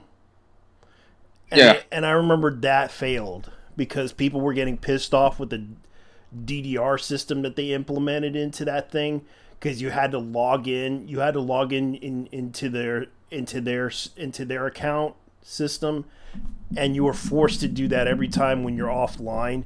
And if you can't even play it offline. That was the sucky ass part about Uplay, because Uplay really pissed off the fans on PC, and plus there was performance issues. I remember I bought one that one was because of the Nuvo. Yeah. And the thing was, and the thing that caused it wasn't just Denuvo, it was just Uplay fucking knocking. If you get knocked offline or have an error, you have to restart again and put in the password, which pissed me off, and I got tired of it. And I didn't buy any other Ubisoft game except for one. The only game I will play from them on PC is Far Cry Blood Dragon. That's the only game I will play. I'm willing. I have never given these motherfuckers my money at all. Even when I had Uplay, I only had Uplay because of Far Cry Blood Dragon, and that was when they were giving it away for free. Yeah. Now I just found out that they're giving. Now I just found out that Ubisoft is giving out pretty much selling The Crew 2. Yeah, The Crew 2 for $1. I wouldn't even buy this shit for $1. Oh god. Because $1 for The Crew 2, despite the fact that they're gonna be shutting down the first one. Crew 2, isn't that like expensive now? Let's see. I know that Crew 2 has it's just, I know Crew 2 is just as mediocre as the first one. And yet, alright, in the case of Ubisoft getting the Europeans pissed off because of the whole shutting down your game thing. Yeah, isn't that game expensive because of a low print run? What? The Crew 2. The Crew 2. You had to say that. You know what's interesting? I never played the Crew 2 because I am on a very strict Ubisoft boycott. Yeah. Yeah, I think that was based off of a movie, or you're talking about the car game. Okay, so the car game. Oh. It's 99 cents. Yeah, you're right. And they have a trial that's free on PlayStation 4. Yeah, I'm also anti-Ubisoft. I think I'm just going to justify... And that's for the PlayStation. For that. And that's just for the PlayStation. The fact that they're trying to get people to buy this game in order to get people to play it, it's not something I would be interested in, because I'm just like, eh. It's also on Steam, so... Yeah, it's also on Steam, which Ubisoft right now is on the shit list right now. But of course they're making really good strides in the stock market right now, but at the same time I'm still upset with them. So The funny thing about it is, like, here's another news report. Ubisoft calls Call of Duty rival X-Defiant absolutely not dying. Dev insists. Look, you guys boycott Ubisoft because of quote unquote predatory practices. Yeah, I boycott Ubisoft because they hate the fucking consumers. I know. We are not the same.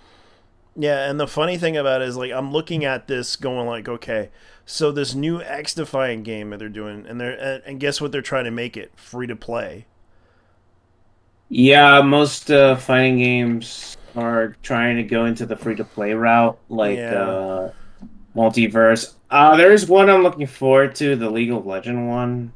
Don't get me wrong, I am looking forward for that game. Okay, so the X-Riot Ubisoft devs' new game is a JRPG Diablo. It's from PC. Oh god! Oh god! Oh fuck! I forgot about the whole Diablo 4 thing. I don't want to play that. Oh, you guys have phones, right? You guys don't have no phone. You have no phone. Yeah, oh wait, no, you had no phone. Yeah, I never played a Blizzard game. Never will. Yeah. So here's another thing that's kind of funny. I would rather play a Chinese gacha game. Here's another than thing. anything from these cocksuckers any time of the week. So because at least these motherfuckers don't. Because at least these motherfuckers do not say that they hate me. All right. Unlike Ubisoft and Blizzard and pretty much any company that's been working with Sweet Baby Inc. or any of these other retarded ass DEI companies. Yeah. So here's another thing that they announced. Levy and Krinsky LPP announces investigation into Ubisoft's EPA video game. So apparently, Levi and Kosinski. Yeah, it says here claims on behalf of the individuals who purchased the video games on otherwise subscribed to Ubisoft Entertainment SA Ubisoft website. Legally protected data may have been intercepted during transaction, particularly for customers who purchased a video game featuring cutscenes and cinematics. What's this about? If you purchase a video game through Ubisoft's website, your legally protected data may have been intercepted without your knowledge. The issue is particularly concerning to those who purchase. So they're saying that someone might have had gotten their information, and Ubisoft might have accidentally leaked out that information when you purchase something from them. This is next level. Yeah. Fuck. Yeah. So why am I entitled to compensation? Unauthorized interception of data is a serious issue, could lead to privacy violations. The companies responsible for safeguarding your data may be liable for information was compensated. So this is like a lawyer that's claiming this. Exposing the risks such as unauthorized use of your data. So anything that you may have purchased from them could be affected. Like information like your credit card information, for example, that could be compromised if you purchase something from them. Yeah, well, that's every single gaming company that's ever existed. Why is this such a big deal? So, to me, this sounds like they're going to probably sue them since they are an ambulance lawyer company. They're probably trying to get people to get into a giant lawsuit against Ubisoft to get money off of them in order to get them to compensate people for a certain amount. Because I remember I did do that with a certain company and they gave me like $30 when I gave out my information to them. Well, anything that can take down Ubisoft, I'm fine with this. Yeah. So that's kind of... Are you glad? I mean, I'll be honest with you when I say anything that takes down Ubisoft, that's fine with me. Yeah. You should probably check to see if they intercepted your data and get compensation for it. I'll be honest with you. You'd probably get some money out of it. Dude, I'll be honest with you. I have not used the Ubisoft app since, god damn, I don't know, 2012, 2013? Yeah, I stopped it's around been a that time. long-ass time. I stopped. I remembered I did not want to play that, especially when they introduced Unity, when they did that whole stupid microtransaction thing. That was stupid. People were complaining about Unity. Remember Unity? Yeah, you mean the Assassin's Creed Unity. Unity. Oh no, I thought you were talking about the other Unity. Assassin's Creed Unity. I have never played a single. I have never played a single Assassin's Creed game, and I think I'm happy about it. I think I'm happy with it. I did. I played the first one and the second one, and then the third one, and I stopped after Syndicate and Unity, because Unity was a microtransaction hell. Maybe it's the fact that I didn't play it because I was not a fucking NPC. Yeah, that's why I stopped.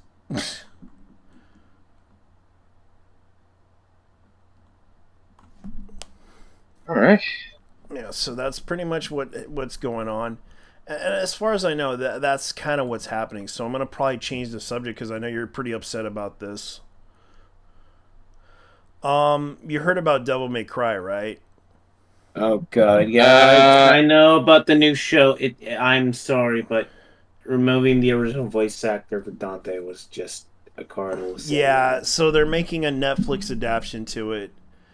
And the same guy wants to make a Berserk adapt. No, don't give this guy the rights. Please I know don't. he Alan Shikar. This is Alan Shikar. Look, don't get me wrong.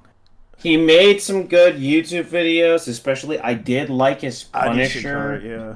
I did like his Punisher short film. Yeah. I think that was very good. But his Netflix adaptations were not good. Really. I know they kind of did ruin it with especially the same guy. Yeah, especially the same guy. He went after people for the whole Apu Simpson thing. Yeah. Because that's him, Alan Shikar. Yeah. The whole point of The Simpsons is a fucking mockery to American culture. I mean, they had stereotypes for Italians. They had stereotypes for Jewish and people. Hispanics. Yeah, Bumblebee, man, for fuck's sakes, was a Hispanic despite he talks like he's an Englishman. Yeah. Oh, by the way, Apu wasn't even a negative stereotype. This man worked his ass off to make a living. He was pretty much living the American dream. Yeah. Yeah. He was working. Unlike this fucking street shitter who ruined it for the rest of them. Yeah, it was a comedian from The Big Bang Theory who did it. Yeah. He was never even funny to begin with. Guess what? Thanks to him, by the way, now all people only recognize Indians as dirty, street shitting, outsource negative stereotypes instead of people like Apu. Ever since Apu was just disappeared from The Simpsons, the stereotypes changed to negative stereotypes. Way to fucking go, motherfucker! Especially when you went at the Hankasaria. I know. It was like he didn't do anything wrong, but the fact that Hank decided, well, okay, guys, I'm gonna leave. Hank is a cock too for actually doing this. Yeah. Instead of standing his ground, he decided, oh no, I'm just gonna advocate my boys acting job as my voice acting role as Apu. This is not the first time, because a lot of these voice actors from The Simpsons also advocated roles. For example, Kumiko's voice actors, the first voice actors for Kumiko was that they ended up giving the role to Jenny Yokobori. If you guys don't know who Jenny Yokobori is, well, let's just say that her most famous role is Joy Miya in Genshin Impact. Yeah. Anyways, then there was the black characters. They also had to the white actors also had to give them up as well. Especially sorry guys, but I'm gonna have to call it a night. I'm feeling tired. I understand. Hold up, man. Mm-hmm. Is there any was there any additional input, or do you actually feel like shit? I feel like shit. I want to go to bed. I have to wake up to go to the gym tomorrow morning too. Okay, man. You take care. Nothing personal, but nothing personal. All right. I just feel like shit. All right, night. Later. Yeah, this upset me as well. Because here's the thing, JT. Have you ever seen the anime for Devil May Cry? Yeah. We reviewed it in our post, and I'll be honest when I say it was actually one of the lowest rated ones we've ever done. I know. And it wasn't like the best series, but I collected that series just to check it out. And I regretted purchasing it, even though, yeah, it wasn't like the best series ever made. But I can understand that they want to make another version of this with Adi Shankar in this one, and I'm just like, looking at the trailer, I'm looking at it going like, what the hell? Did they add in that one guy from Killer Instinct into that thing? Like the blue little creature. The problem is that it used to be funny, but you could tell that they're trying to make this into a freaking like. It was satire. It was funny for the video game. They couldn't even. This man is about as funny as a wet paper bag, and that's saying something. Yeah, and it's like the Japanese version of it was just, I couldn't really watch it. And now people are saying, I can imagine them saying, "Oh, at least the Japanese version was better than this one." Yeah, it ends up we were too harsh on this one. It says here, fuck. I can't brain right now. Okay. Yeah, too much brain. Let me start again. Nah. Damn, speaking of brain rot, I actually saw the 12th episode of Nokotan. I did too. You're not the only one. My lord, man. I can't believe they ended up... today was that was the final episode, man. That was sad. It is, but at least people were saying, hey, at least we could get it... let's hope it gets a second season. If they could... Honestly, they could do a bit better on the comedy area. In some areas. Yeah. But outside that, it was a trip. It was a hell of a trip. It was something we legit needed. At least something to level out all the bullshit serious isekais out there. Yeah, that's true. Yeah, but sadly they did that one satire isekai series, but it didn't hit off very well with the fans. And it was later, there was a isekai series for a manga that basically parodies all the isekais, but what happened was some people got offended by it and tried to cancel the mangaka for it, and he basically just was like, fine, I'm out, not making any more. I don't remember, was it the guy from Precon? Because Princess Connect, because they were going after that dude. Yeah, I believe. And then in the case of Konosuba, that's another one. That's a clear exception. Yeah. There's actually a couple I've been watching with a couple of friends of mine. One of them was what's the name of this one? Failure something. Failure. Okay. I think I heard about that one. Failure Core. Hold on, let me look it up. I gotta look this up. Hold on. Let me see here. I forgot, but I could look it up. Okay. Yeah, because let's see, anime. Because I watched it before, and I know what you're talking about. Failure frame. There we go. Yeah, I seen it. It was an isekai about a guy who got sent to a very harsh, very hard level anime. Yeah, and also because the goddess absolutely hated his guts. Like she didn't. Yeah. This dude got treated like shit all his life, especially when he was a kid. Yeah. I only got to like episode. I think it was episode 4, episode 3, episode 4. Yeah, same here. Right now, same here. Failure Frame became the strongest. Yeah, so they already finished with that series. It got like a 4.5 on Crunchyroll. Okay, so they got 11 episodes. Apparently, the manga is still going.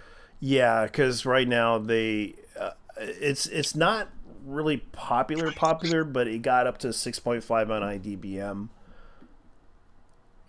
So they might just get another season, considering that. I know VTuber Legend was another one. And that one was hilarious. Yeah, it was hilarious. Like, yeah, I get a friend of mine showed me the part where Rhea Screamer made a cameo.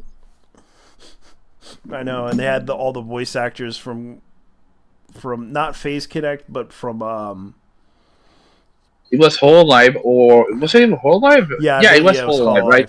Yeah, it was Hololive.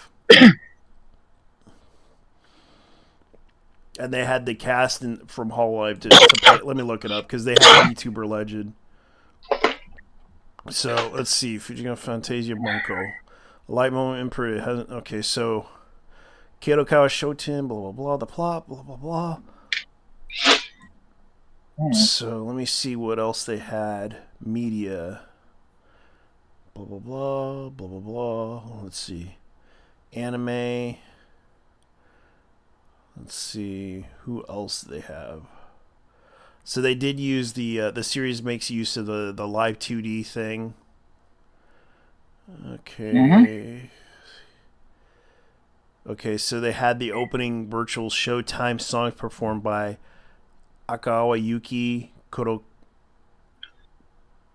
Kokorone Shawa-chan Ayaka Sakura. Each episode features a different ending theme performed by its cast, licensed series, Media Link, licensed series East. Okay, so it's in Oceania and Australia, and I know on YouTube as well. But they don't bother to give out the information on who was in that anime. They only gave out like a few voice actors here and there. Mm-hmm. Yeah, let's see. We got in the Japanese version. We got Ayana Sakura, Yoko Hikasa, Aikayano. Let's see. And Sayaka Kikuchi. Sayaka Kikuchi. Okay. Yeah, it ends. That one scene they gave me, they sent me. Basically, it was Hareru Asagiri, who was voiced by Yoko Hikasa, and also, of all things, in episode 4, she also voiced Rias Grammary. And the hilarious part was the fact that she called Rias Grammary Big Titty Demon. I mean, shit. Big Titty Demon. That's funny. It was. I have yet to check that one out though, but it'd be funny if they did put out an anime called Big Titty Demon. I mean, there's a few. One of them is called Vermilion Light, but it's basically a succubus. Let's see. Chill in Another World. I will say this though.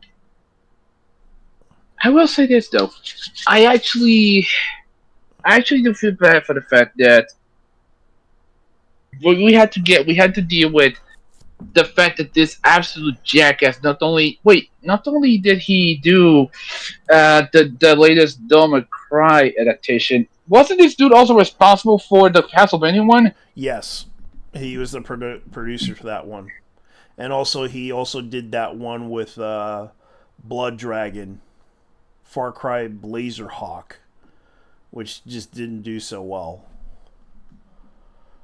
The problem with that poop. Far Cry Laser. Hari Kondabolu was that retard. Yeah.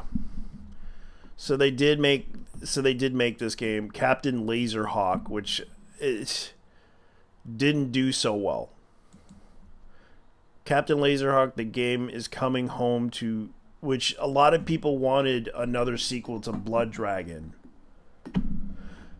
But instead we get this cheesy ass like superhero wannabe series of Far Cry Blood Dragon.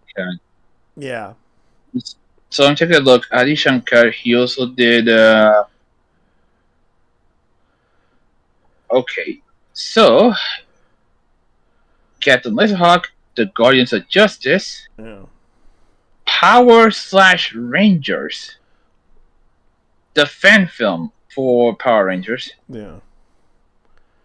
Enter the Anime. Yeah, he did. Machine Gun Preacher. Yeah. He did that movie, which was an independent film. He was known for independent films. But I recalled that he was on some website with comic book nerds and writers. That's how he got known. And I did not like Laserhawk. I really don't understand what goes in the mind of someone who, because let's be honest here, the only good thing Ubisoft has ever made was Rayman. Yeah. But even then, that got tired real quick. That got old pretty quick. Well, it's the same with Far Cry franchise, and they decided, well, we're going to make another one. Then we're going to make another one. And it's like, people want Far Cry Blood Dragon 2. People are craving for that thing, but no. They had to do the whole Captain Laserhawk, a Blood Dragon remix, and I'm just like, what does this have to do with Blood Dragon? It was kind of like making fun of action flicks. It was making fun of Terminator. It was making fun of a lot of things, and Blood Dragon didn't really do so well. Captain Laserhawk didn't do shit. You know what's actually, you know what I didn't mention? Yeah. If you want it,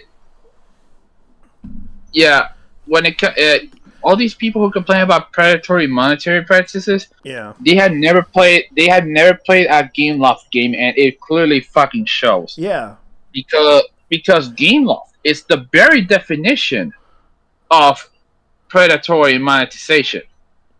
Yeah. They actually make gacha game developers look like saints in comparison to these Spanish bastards. I know. Blood Dragon is a retro futuristic parody of the 80s action films, cartoons, and video games, and taking place in an open world island, which that's what it was. And I kind of was pissed off that they would never want to make another sequel to this. Instead, they decided, oh, we're going to make a cartoon. And that cartoon didn't do so well.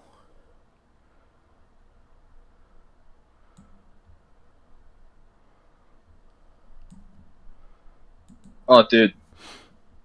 And well, when you're done, yeah, I want to talk real quick about the Tokyo Xtreme Racer game that's coming on Steam. Okay, we'll do that as soon as we get into the list of things that we could talk about, because I know there's a long list of things that we have. right here because I know that. Let's see. I want to ask, what's the name? Two wrongs don't make a right. What was it in relation to? Let's just say it involves a VTuber. Oh, let me guess. Marina VT. No. It's someone else from Ninja Sanji. I looked into the situation with let me see if I can look it up because I have it in my Twitter thing. Because I had to point out something because I found out something that happened a while back. A Ninja Sanji streamer, Ninja Sanji VTuber, got canceled over having a cake in Japan at Starbucks. Oh yeah, I remember now. So it turns out, by the research that I did, I found out via thanks to TikTok. Even though TikTok may be a brain rot place, but they do have some really weird and short-lived information that I absorbed. It turns out Starbucks coffee never donated any money to Israel, or even been involved with Israel, or even had installed a place in Israel. So they're basically denying it and not caring about this whole situation. But of course, someone decided to harass a VTuber over the fact that she was eating cake and accusing her of supporting Israel. I forgot her name, but I know the VTuber you're talking about because they also went after a VTuber in Japan for eating hamburgers. For eating stuff at McDonald's. Yeah, because it was like, yeah, and this is how bad it was. Like, it turns out a VTuber canceled over Starbucks, and I had to call out the idiots at Ninja Sanji. So Ninja Sanji VTuber loses fans because she ate at Starbucks. Yeah, that was because she wanted to try out all the cakes from Starbucks Japan. Yeah, so it turns out that by looking up the whole situation with Starbucks over supporting... hold on, JT.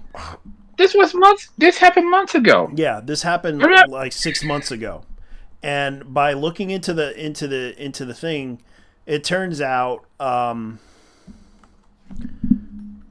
she is exonerated. Yeah, but the damage is already done. Yeah, but then again, the damage... the person that accused her should apologize now. No, they don't apologize. I know, they don't. They never do. But it's time to call them out for it.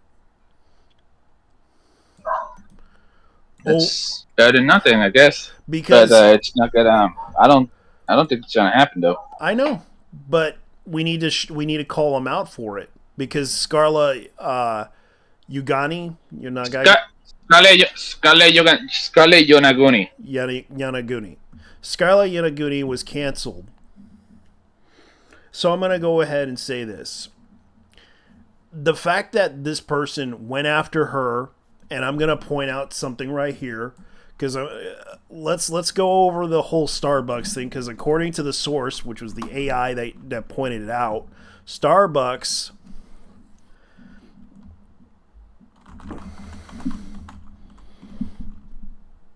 according to this is what it said. No, Starbucks does not support Israel, has made it clear, and it's non-political organization. No financial support for Starbucks has never been provided for financial support to the Israeli government or military. No political agenda. That's what it says right here.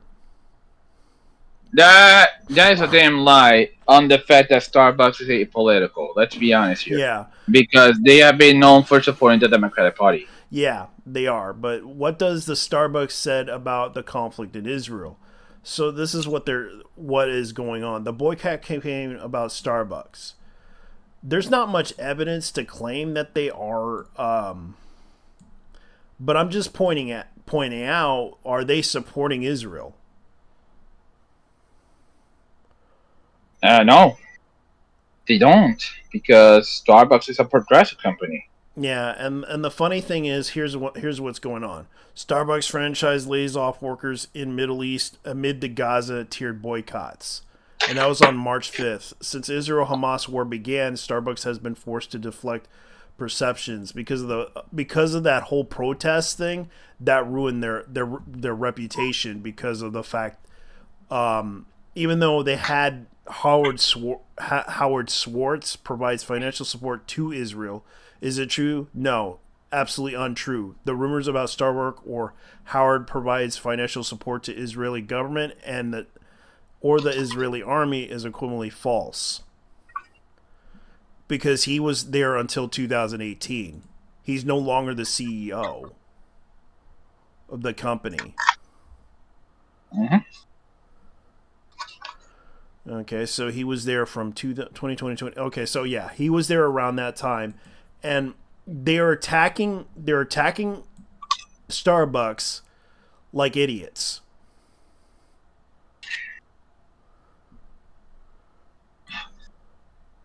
Yeah, that's Twitter. Yeah, and this is like in 2023. Starbucks is a global company committed to providing a place where everyone feels welcome and a sense of belonging. That's their PR thing. And this is what they're saying. We always condemn violence against the innocent.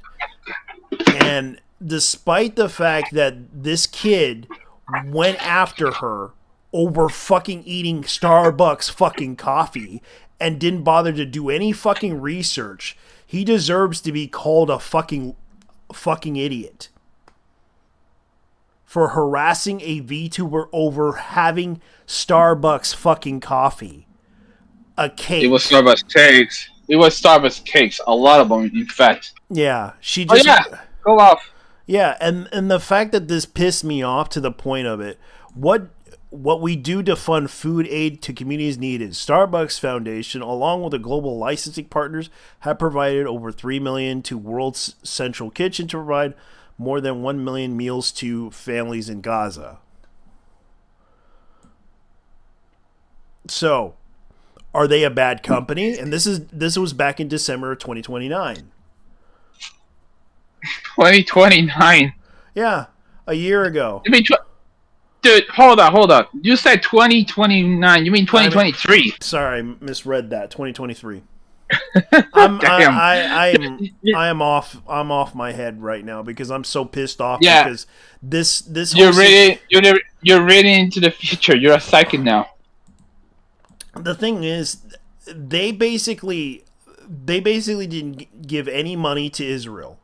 And this kid was claiming, oh, they're siding with Israel. They're giving money to Israel. They're doing this to Israel. And I'm just like looking into the research of it to find out they weren't.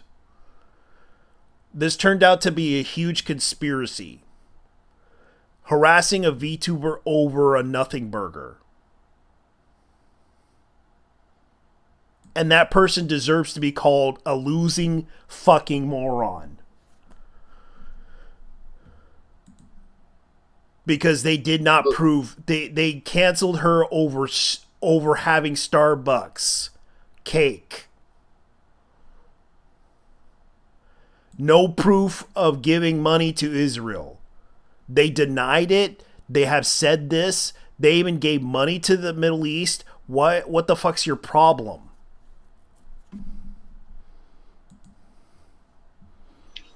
Are you that sheltered that you would have to come after a VTuber over Starbucks coffee, having a cake as well, and you wanted to go after her because you wanted to feel important? You wanted to do something important, trying to help the people in Gaza? You weren't helping for shit. You were trying to be a fucking hero. Guess what? You're not a fucking hero. You're a fucking moron. And you deserve to be called out for that because you didn't bother to do any research, you didn't bother to do anything, and you picked the wrong target, a VTuber who had nothing to do with Gaza or Israel, okay? She's not a fucking agent of Israel. Stop doing this conspiracy bullshit to complete your fucking ego, all right? This is what pisses me off about these people. They should apologize to her. That's what they should do.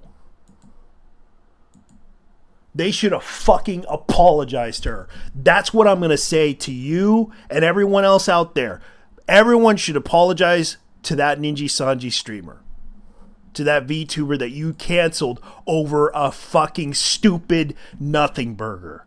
So guess what? You're a fucking moron. I'm calling you out, whoever you were that tried to go after her over Starbucks cake. And guess what? You're a fucking moron for life.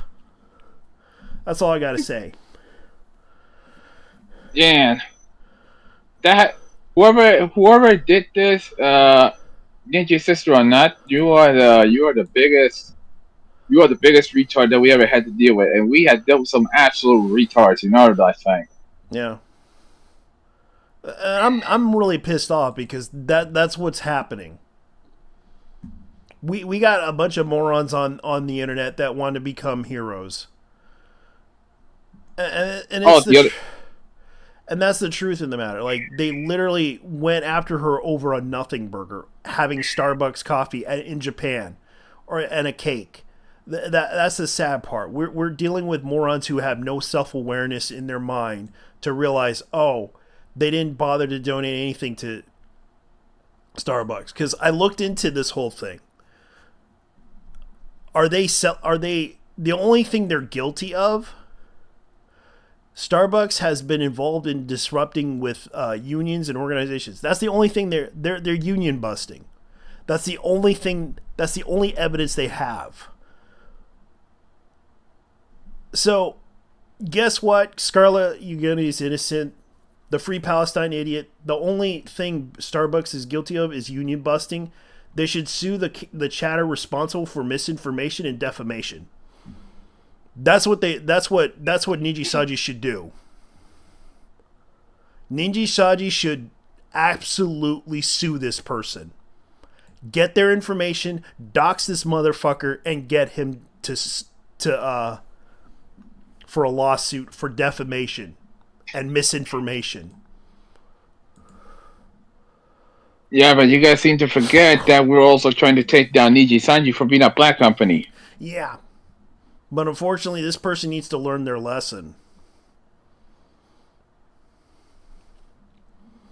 And yeah, I don't like Ninja Sanji, but I do like the individuals in Ninja Sanji. Some of them, not all, not all of them.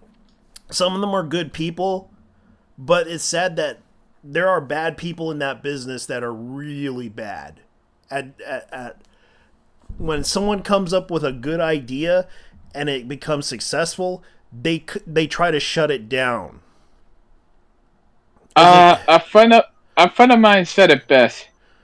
This person has ass cancer in the brain. Yeah.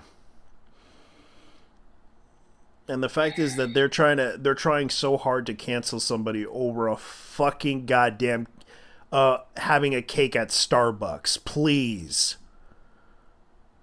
The only thing they're guilty of is just basically union busting. That is it. That's the only thing they're guilty of. Other than yeah, go ahead. There was also that other VTuber who got canceled over a PNG of two hands holding hash browns. Yeah. Something that was supposed to be a fun thing on Twitter. Yeah, it was supposed to be like a meme joke, and yet they got upset over the fact that it came from McDonald's. And did McDonald's donate money to Israel? Let's look at it. Let's look at the information, guys. Oh, and as of late, this is something to find out. There were some people absolutely incredibly upset about the Genshin, about the fact that Genshin, how should I say this? Mihoyo, Hoyoverse, whatever you call these fuckers, did a joint venture with McDonald's in America. Currently, the Genshin Impact joint venture with McDonald's. And they went after Bomihoyo and McDonald's over the fact that they were, well, in the case of McDonald's, same reason as Starbucks, because according to them, they supported Israel. Let's look at this. And then you got the double part that because some of these people are quote unquote boycotters. Yeah, boycotters my ass. They couldn't boycott the way out of our paper. They couldn't boycott the way out of our fucking video game. So what? So really, what did they boycott? Jack shit. So McDonald's, McDonald's Israel did get free meals from McDonald's. The Israeli IDF got free meals from McDonald's Israel. Mm-hmm. Meanwhile, Israel has enacted a total blockade on essential humanitarian supplies in Gaza Strip, including food and water. I'm personally going to boycott McDonald's, which is fine. But don't take it out on VTubers. Because not only that, you are a bully, you are a harasser, you are those things. The fact that I'm so upset with people is that they don't do actual research on this. This is what people were complaining about me. People were complaining about me and my content that I don't do actual research. But when it comes down to it, it looks like the person that went after the Ninja Sanji VTuber over having Starbucks cake deserves to be called out for this.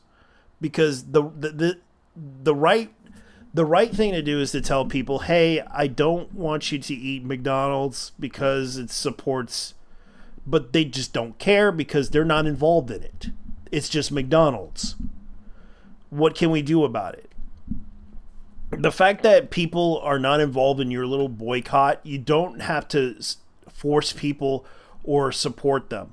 But the fact is that you went out of your way to go after them over this whole issue and try to cancel them over this, which is kind of the petty and stupid thing to do. If I have a problem with someone eating something that goes against my principles, I would be like, oh well.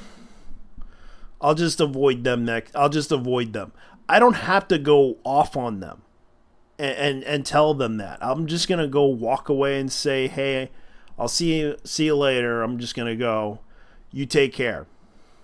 That's it. Wish them well and just move on.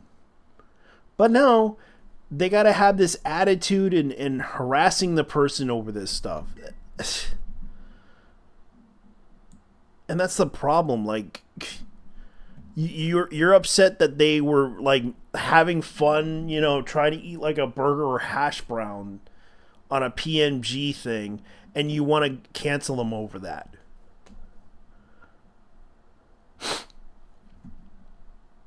And that's the thing that bugs me about this, is that they get upset over this. All right, let me go ahead and do something here. Let me go add something. Let me go add an image. Here we go. Add. Browse. Let me go over here. Let me go into the other. Let me go in. I think I had that McDonald's thing.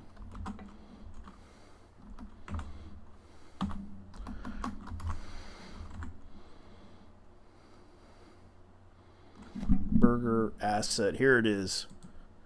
And I'm going to do this. Okay. I'm going to go ahead and put the burger asset right here. I'm going to put it right here. I'm going to put it right here in this.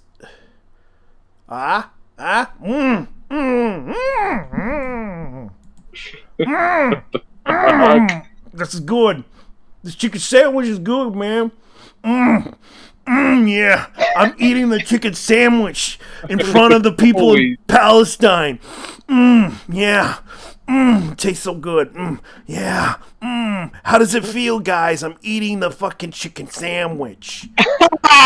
Holy shit, man. I'm eating the chicken sandwich. Oh yeah.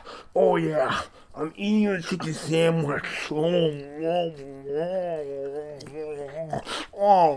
You, yeah. the chi- Oh yeah. I'm eating a chicken sandwich. I'm eating yeah. Oh yeah. I'm eating the chicken sandwich. I'm eating the chicken. Jesus Christ. I'm eating the chicken That's sandwich. crazy. I'm eating the chicken sandwich. Yeah. Yeah. Because it tastes so good. All right. That's enough.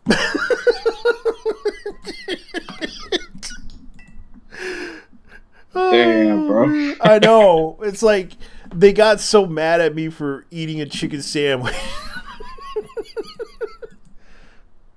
It's like, dude, I don't have a problem with people eating like whatever foods they want. Let them eat what they want. Stop being a prick to them if you feel like the world's not going your way. Because right now, you guys don't even do any research as to why people are don't care about this stuff. Because we're not them. We're not in that situation. We're probably about to be in that situation because God knows there's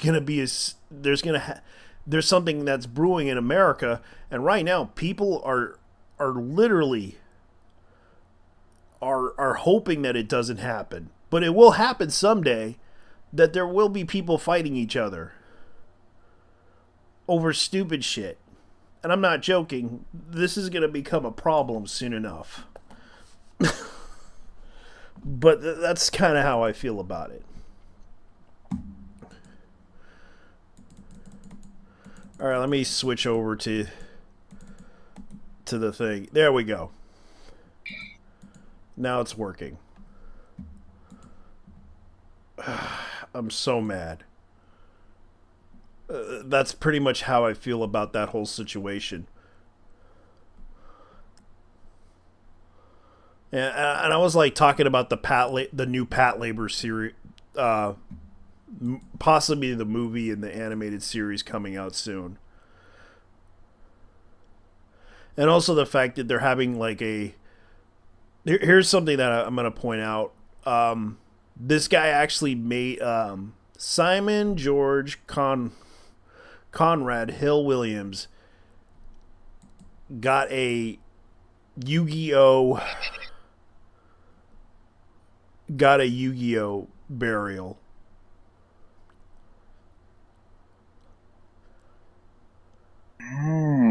Yeah. He got a proper burial. He died in 2021. Yeah. He probably died from the pandemic. Nah, he died of cancer though. Yeah. But yeah. This is a fitting tribute. Yeah, the funny thing was his thing is called Dark. So he died. He has zero defense. I gotta give him props for that. Like, the family decided to bury him as a Yu-Gi-Oh thing. Yeah, you got Yu-Gi-Oh card and everything. It's crazy. Yeah, I gotta give him the goodbye thing and salute to his family for doing that for him. You never thought a family would do that, but they decided to do it anyways because he loves the series. And people are saluting that. Yeah. But hey, I like to live without saying goodbye. Yeah. Zero defense, attack 5,000. Mm-hmm. Okay, so Shin.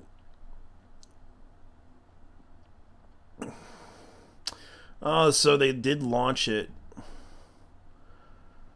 So they announced it. Shin-chan, Shiro, and the Coal Town. Oh yeah, that one is CGI though. Is that a game or a movie? It's a game. I thought it was a movie. What the fuck? No, it's a game. But it's kind of one of those. Shin-chan, Shiro, and the Coal Town. Yep. Is this like the only Shin-chan game right now in Steam? Cause hasn't been released yet. I can't believe there's a Shin-chan game in fucking Steam of all things. Yeah, but they're also responsible for the Digimon Story Sleuth Complete Edition. I played this, honestly. Yeah. Neo Corporation publisher. Oh, so there is 2 games. They did release this game. Gabuchi and Digimon Story Cyber. Yeah. So they did make a Shin-chan game. Shin-chan, Me and the Professor on the Summer Vacation. The Endless 7-Day Journey. Fucking hell, I didn't know that they had Shin-chan games in Steam. Yeah. And this came out in 2022. And it's only $30. I didn't know it until now. That's vile. I know. People love that game for some weird reason. Actually, they love Shin-chan. I know people like to watch Shin-chan for some reason. That's because Shin-chan is basically shit. That's because Shin is a little bastard, and we love him for that. Especially whenever he's pulling the elephant dance on people. Yeah. If it's not the elephant dance, it's the ass dance. And yeah. But the thing is, this is not gonna be like in the case of this is not gonna be like the Funimation dub, by the way. Fair enough. Because I mean, let's be honest here. This was from. Okay, so this was when they tried to do the sub part thing, and it worked. But all right. Speaking of Japanese games, the fact they're releasing a new Tokyo Xtreme Racer game since the Xbox 360 days is crazy. Yeah. Oh wait, since the phone game.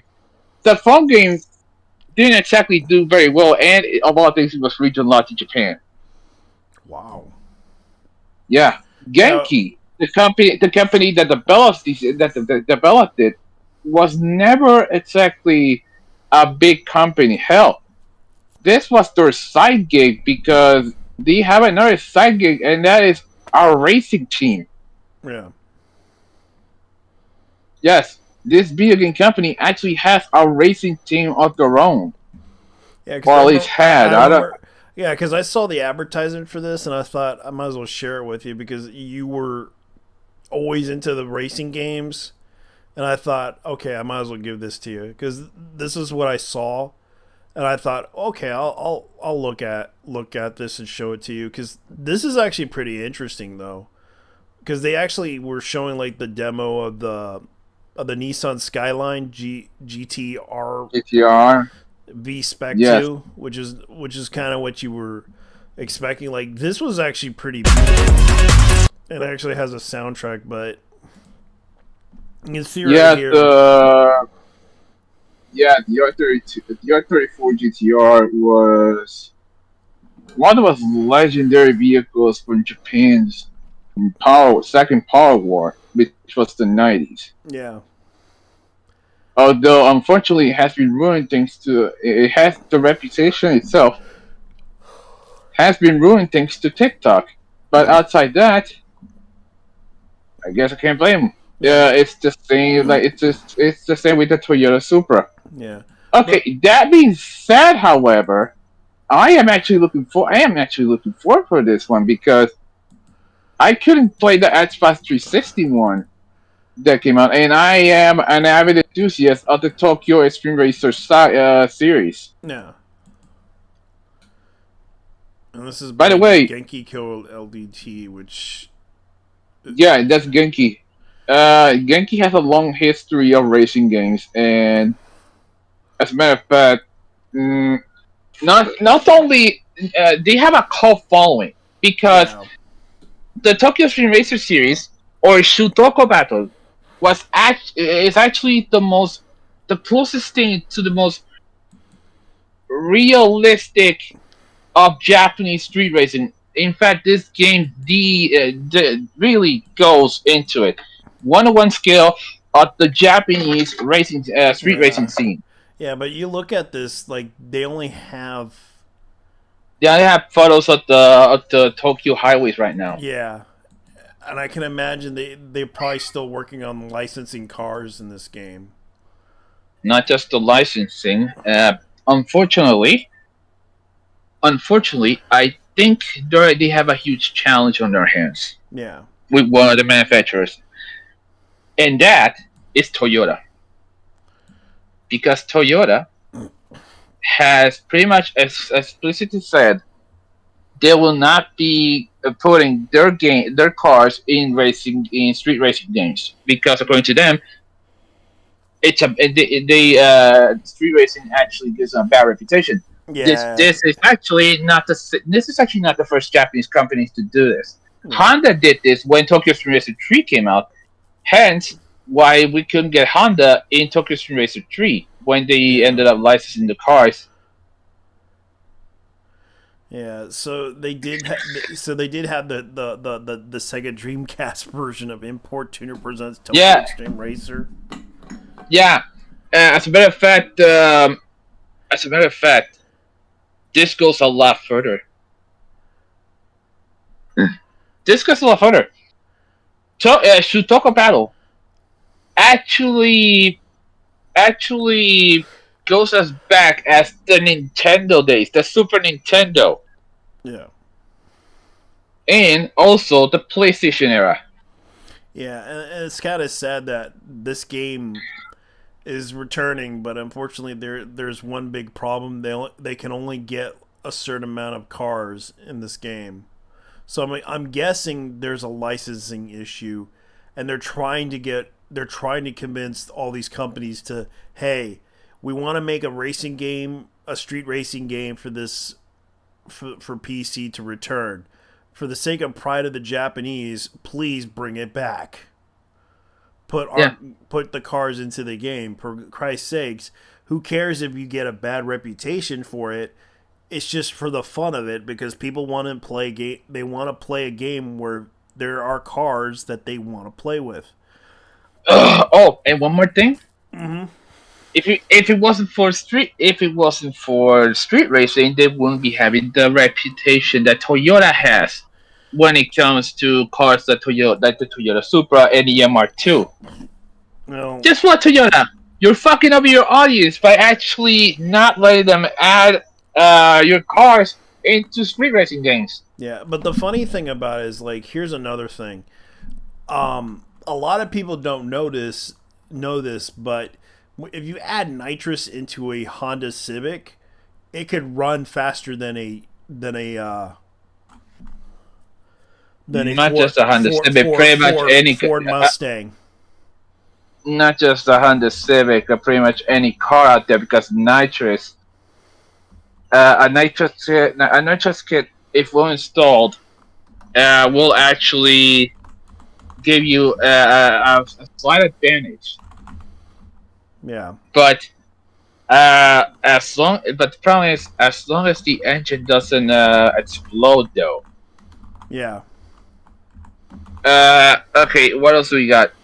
Yeah. So Honda Civic can beat a Ford Mustang depending on the model and its performance. And the two cars that actually did this, a Civic Type R. Yes. Civic. And a Civic CI.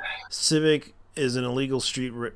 Civic is in an illegal street race. Honda Civic can beat a Mustang GT in a legal street race, while Mustang was using nitrous.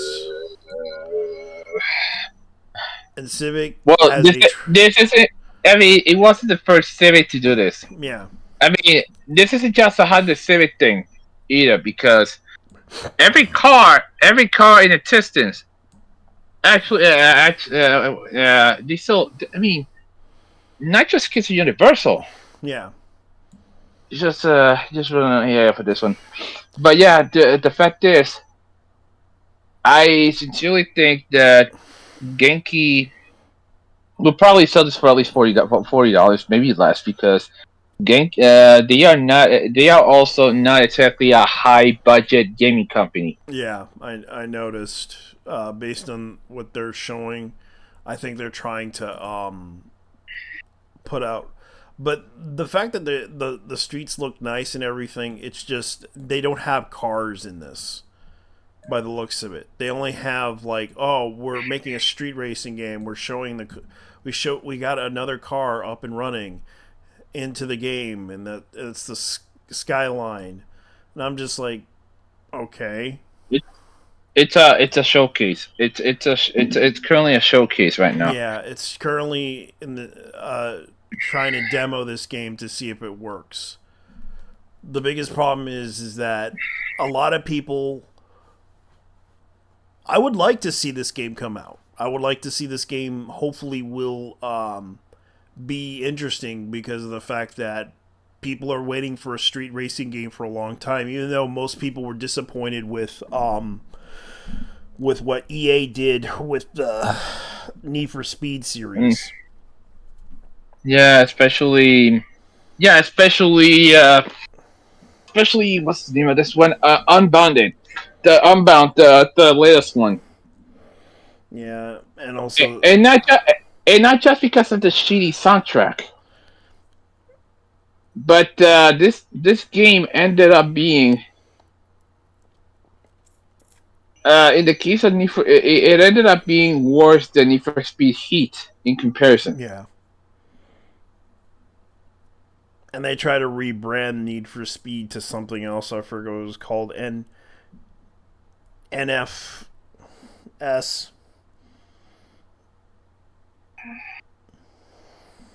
And the Need for Speed series, like, the only thing that I liked was Need for Speed Underground.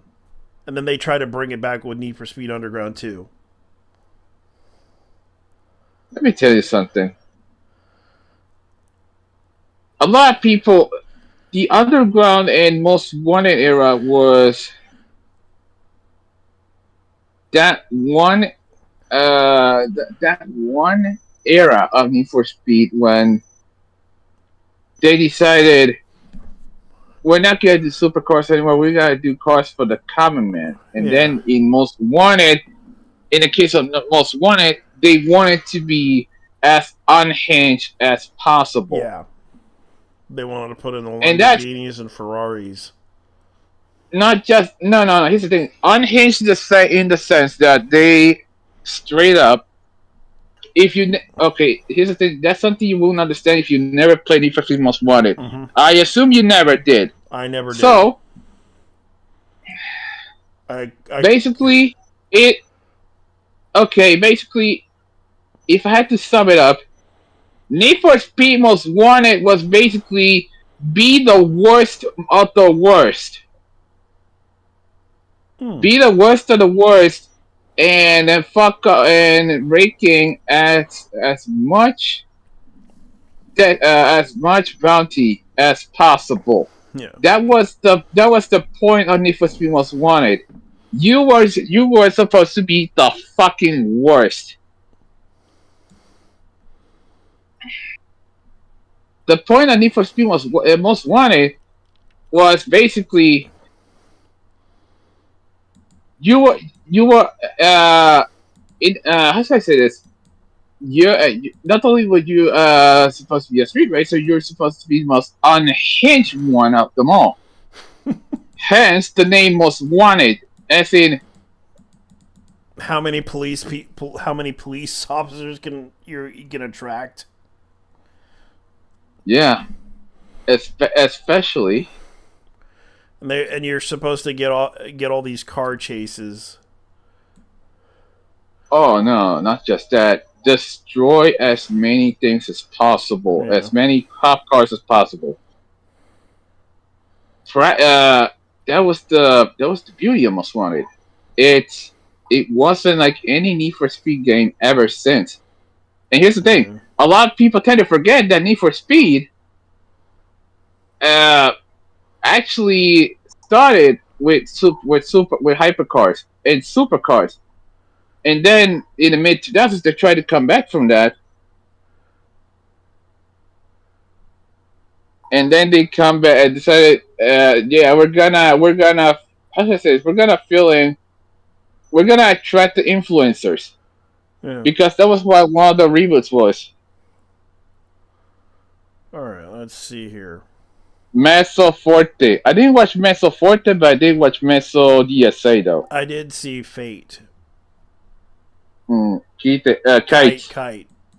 I did see Kite. I did see Meso Forte. I thought it was funny because it was like, yeah, there was a lot of like sexual content in it, but the fact that they're announcing a new series for it. Oh yeah, Yasuomi Umetsu is working on something. I mean, The first trailer is called Virgin Punk, the anime series created and directed by him. So I'm assuming that's what they're trying to do. This is kind of like Kite, but a spin-off of Kite. That's what people are assuming.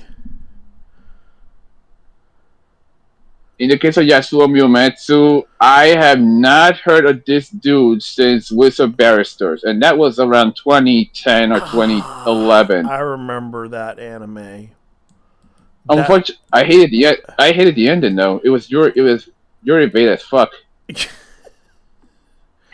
Yeah, he's 63. All right, so essentially Shaft is making this. Yeah. So you're gonna expect of all things next snapping. Yeah, he did Kite Liberator. He did Kite Mezzo Forte, and I know he did Mezzo DSA, which was kind of like I watched it. I watched Mezzo DSA, and I'll be honest with you, it was crazy. Yeah. And he also did Robot Carnival. This guy, he also did let's see, let's look at the list, because I know that he had done a lot more animes than I could expect. Grave of the Fireflies, yeah, seen that one. Akira, seen that one. Goddess, the Cafe Terrace. He did that one.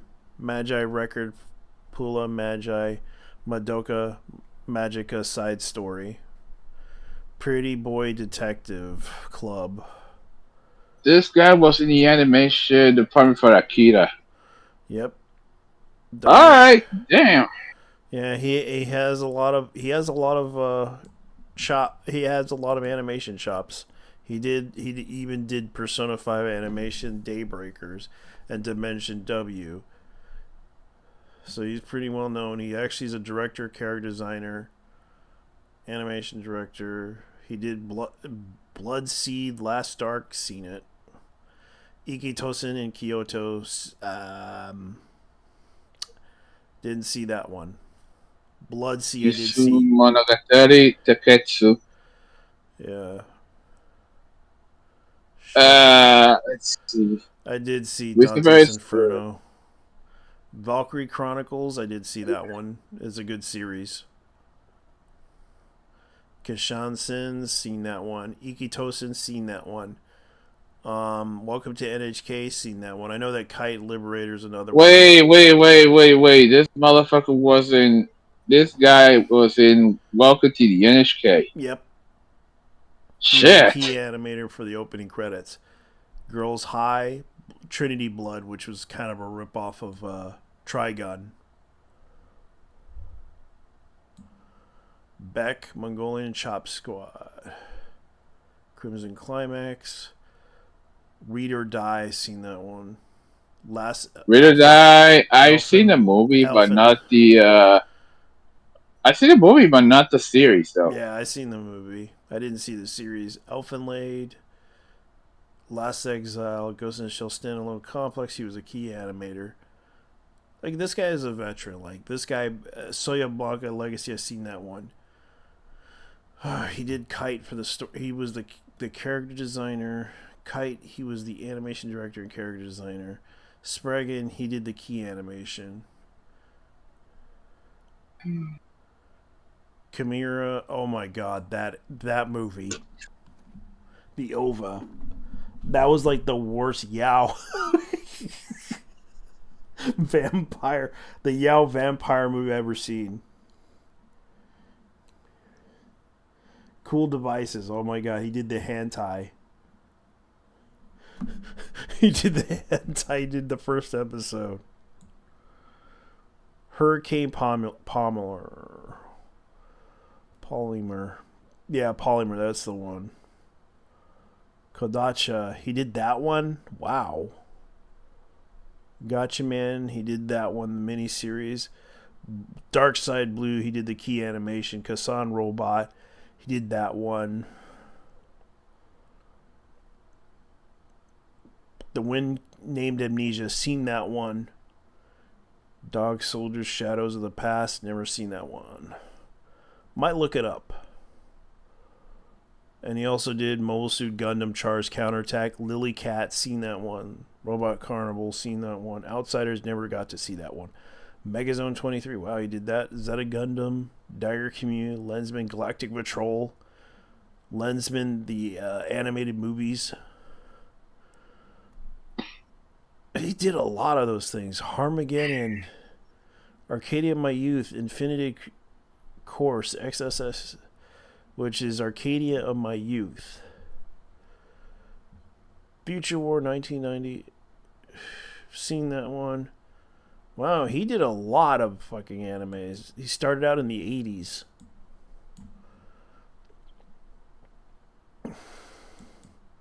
So yeah, I wish him the best on this project, because it definitely looks good by the looks of what they're doing here. That is one of the things I respect. I actually like about Umetsu-san. His he knows his shit about this. You can recognize his art style when it comes to design a character. Yeah. Yeah, because it's his character design. So Studio Shaft is making this, and it definitely does fit. It definitely fits his style and originality. You wanna bet they're gonna do at least one scene with one of the characters snapping their necks like that? Probably. You know, the shaft tilt. Yeah, the shaft tilt. But you kind of look at this, what they're doing. You could tell, like, she basically was like one of the scenes I'm looking at from the preview. You could tell that they definitely were trying to make it. You can see the shaft tilt.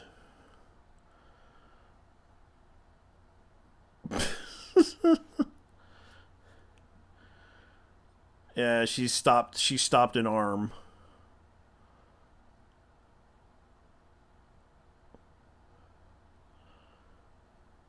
And it definitely is an interesting anime. By the clip of it, it looks interesting. I definitely will say that this is going to be an interesting to watch. Not because of because a lot of people who are into Kit and Mezzo Forte, they would probably watch this. But let's see how it works out with this Virgin Punk series. I would definitely watch it just because it is interesting to watch. Everyone's so into that game, it's so ridiculous.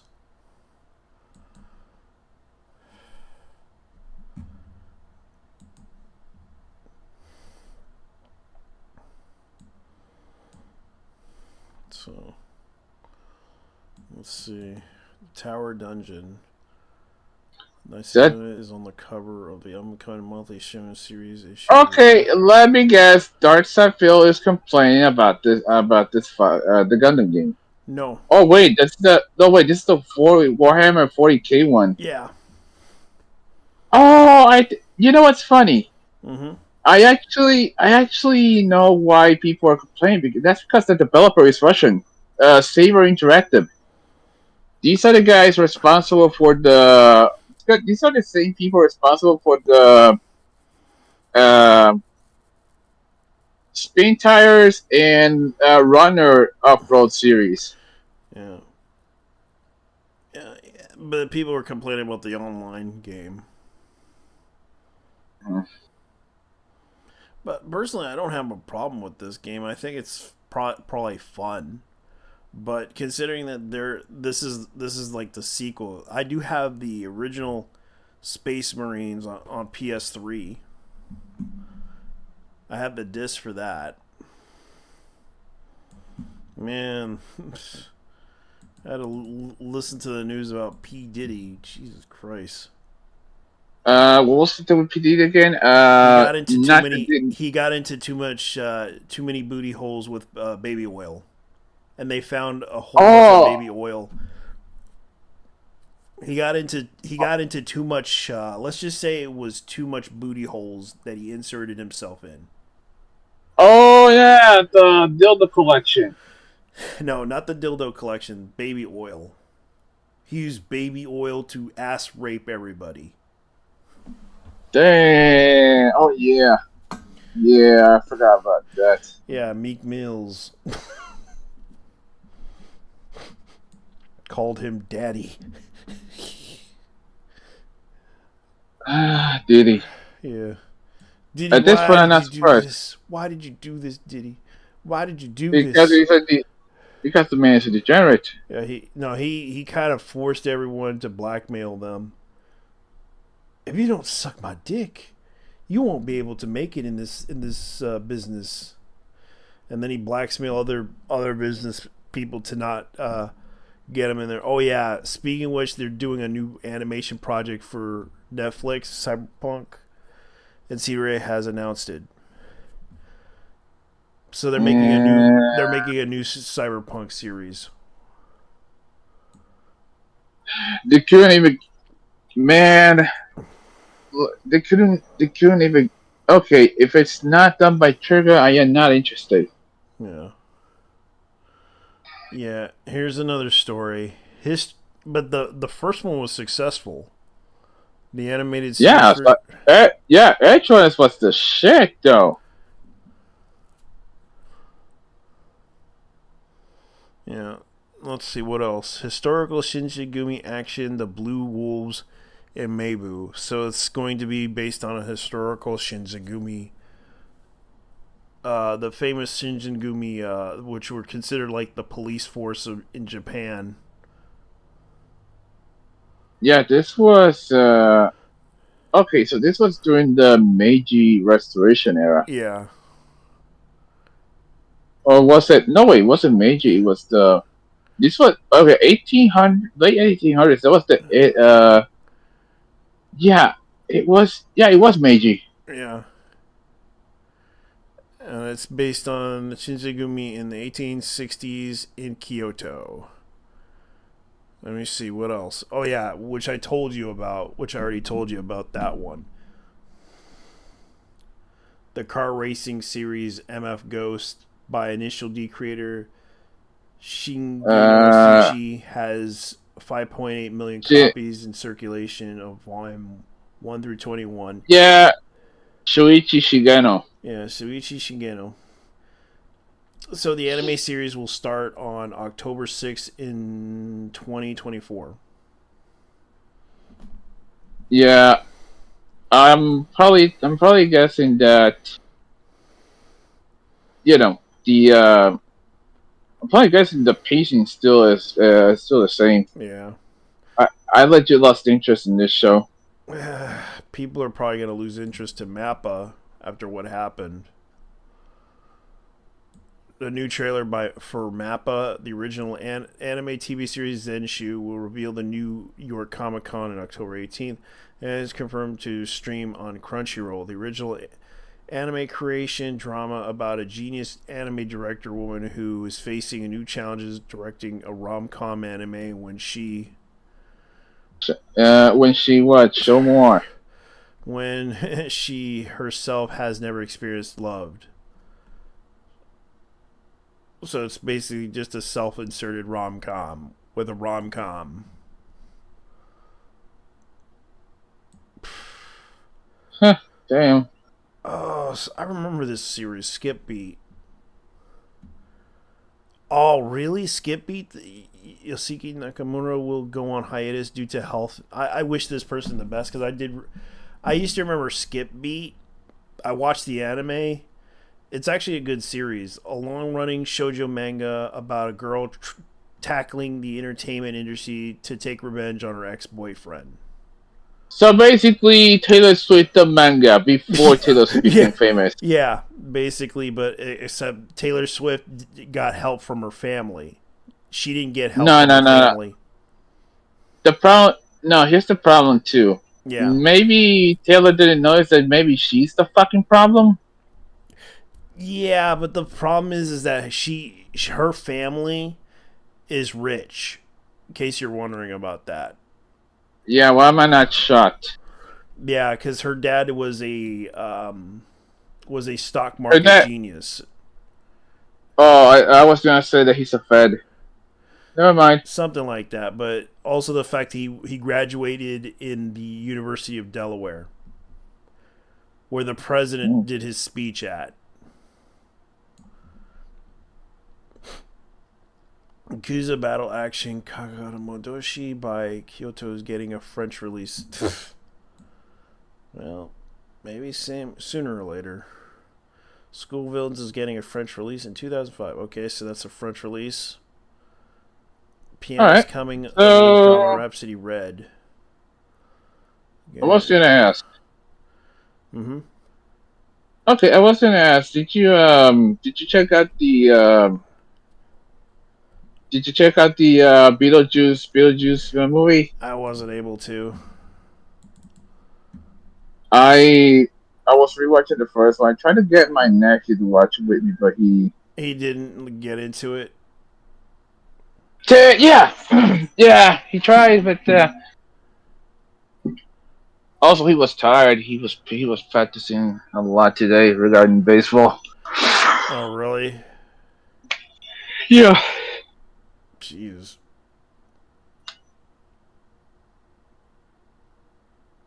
Yeah, he oh wait, what's that? What did I see? Did I just see Yes, you saw. Scroll up, did I just see Gunbuster? Yeah.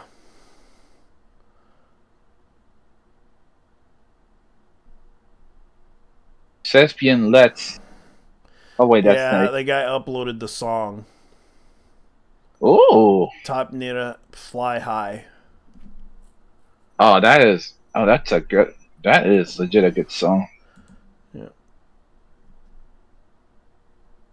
In fact, it is the song.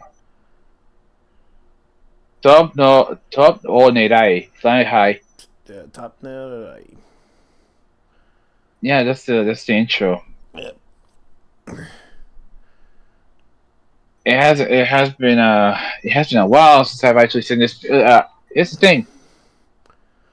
This show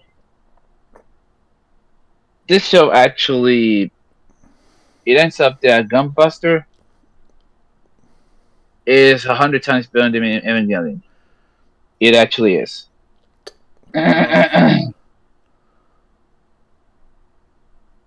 In fact, it is on the. I wouldn't say it's on the universe, but it's watch that one, then watch Evangelion, and then watch Gurren Lagann. That's what a friend of mine told me. Yeah. Oh, there we go. Oh, I know this game. It's called C1 Grand Prix. Sure. It's also made by Genki. Okay. Yeah, I know this game. It's also. I actually have it in the PlayStation emulator, but I haven't tried it yet. Basically, it's not a street racing game, but rather you're actually. The story is that street racing has become legal in Japan, Yeah. and they're holding it on not only streets but also on circuits. Okay, so High Dive is still And- around. And of all things, this is actually for it actually threatens it actually in this is actually the story. Yeah, this is also the story from Tokyo Xtreme Racer Drift 3. It actually threatens the automotive industry in Japan. I parry everything. Yeah. Oshinoko. It's on High Dive. This is the streaming service. Sadly, this. Let me guess. Mhm. And be honest with me. Mhm. Did the show actually fall off? What? Oshinoko. No, I don't think it did very well. To be honest with you, I think it did somewhat okay in the second season, because the first season was okay, but the second season, well, it's kind of going up and down. Yeah, because the first season was where the hype was in, but the second season, that's where the hype died. Yeah, because they were focused on that whole theater thing and the rewrite. They were trying to do that whole rewrite from that one lady that committed suicide because of the rewrites in the TV show. Oh wait, damn, really? Yeah. They actually. Yeah. Damn, they actually did an episode of that one. Yeah, they did that. The whole the whole one season they dedicated to that. Oh yeah, I remember. That was the one with the Akane. Yeah, that was the one with Akane, if I recall. Yeah, and they were doing the whole theater thing for that adaptation for that manga.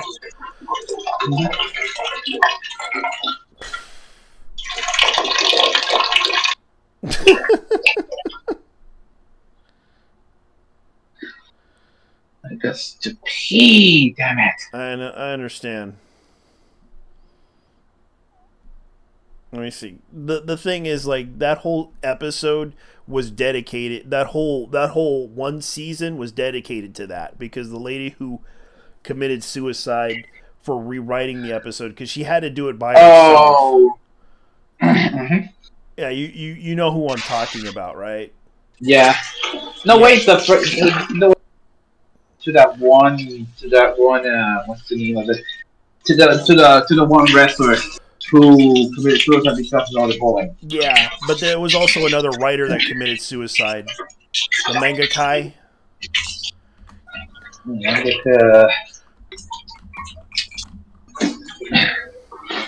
Shit, that was Let me see. Let me look it up.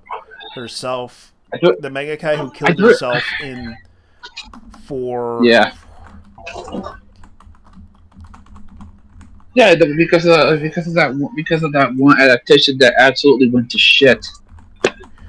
Yeah, what it was, the Japanese manga who commits suicide over a TV adaptation. Hiniko Ashihara. Hinako Hinako Ashihara. Yeah, so what happened was, this was the adaptation, which was called Sexy Tanaka-san. Yeah, that was the one. Yeah, she was this, it was kind of like Ugly Betty in a way, but it turns out she's like a really hot chick. A girl with glasses. A popular manga artist, perhaps known for the United States for her Sand Chronicles series in the early 2000s, was found dead in her home in Tokyo on January 29th. She was reported missing. According to the Japanese news source, possibly a suicide note was found in her body by police. The contents of the note have been made public. Ishihara was 50 years old. In the days leading up to her death, the artist posted deleted troubling blog 50. expressing Damn. disappointment over her recent live-action TV adaptation of her manga Sexy Tanaka-san, a 10-part series starring Kiminami Hiroka, began airing in October of Nippon Television. Her initial blog post issued her reportedly accused Nippon Television of making significant changes to her work in contrast to what the network had promised. Dispute between the artist and network became a controversial topic among manga fans online, and the artist later apologized for her because she got criticized for this by the fans because of the adaptation that she made that was appearing on television. Haruka Kinami. Oh, that was the live action. Yeah. Okay. So, a lot of... I didn't mean to attack. I'm sorry she found following the day. It's terrible that somebody, when well-guarded resume like her, commits suicide. Yeah, so this was kind of dedicated to her, that whole full season, because they didn't want to... let's just put it this way, because what happened was they were trying to write an adaptation for a theater play. And that theater play happened to be a manga adaptation, and that manga adaptation was trying to put a 1 hour, show on there, like a 2 hour show. Because in Japan, they do theater differently there than they do in the U.S. Mm-hmm. Because I know, because I worked, I did school theater before.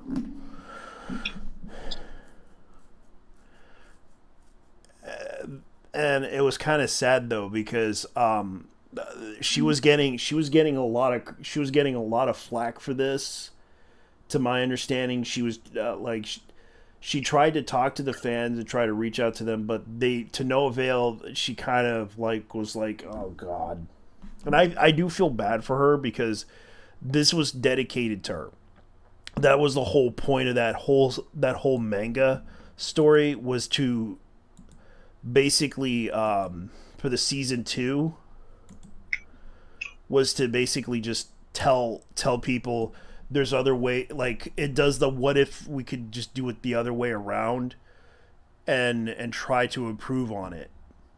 And of course they had the feedback, because it's the what if scenario, if we can do this to solve the problem, instead of doing it the way that, because the biggest problem was communication and talking to each other.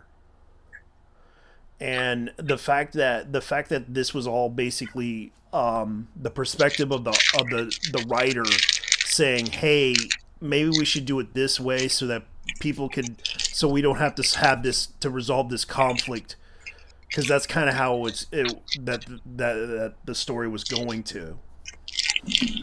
Yeah, but they absolutely butchered the shit out of the live at the adaptation, because it wasn't going the same way as the mangaka write it. Yeah, and the mangaka basically, and in the anime, they did try to attempt to do it the way that they wanted to do it, and it turned out to be a good show. Because the mangaka was trying to say, "Hey, let me insert." It wasn't faithful to the manga. It wasn't faithful to the manga, which was fine, because I understand that the lady committed suicide, but in Oshino Kyo, they basically said, "Okay, this is what we need to do in this situation if to make sure that the mangaka, the mangakai, and the producers and the writers resolve the problem." The what if scenario of solving the problem.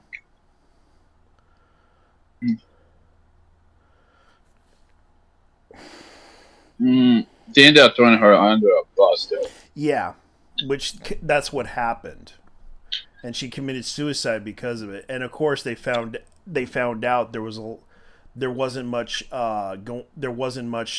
conversation going on with the mangakai and the producers.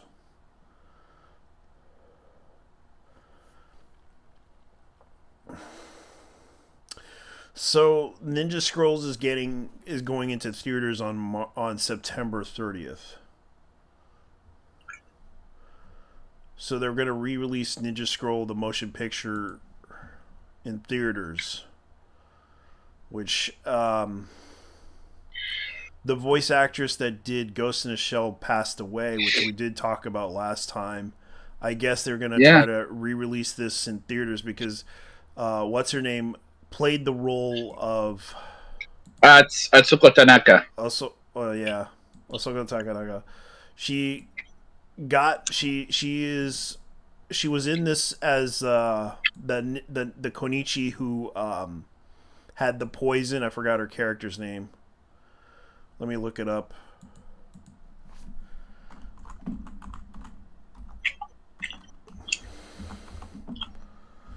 She played Ninja Scroll. The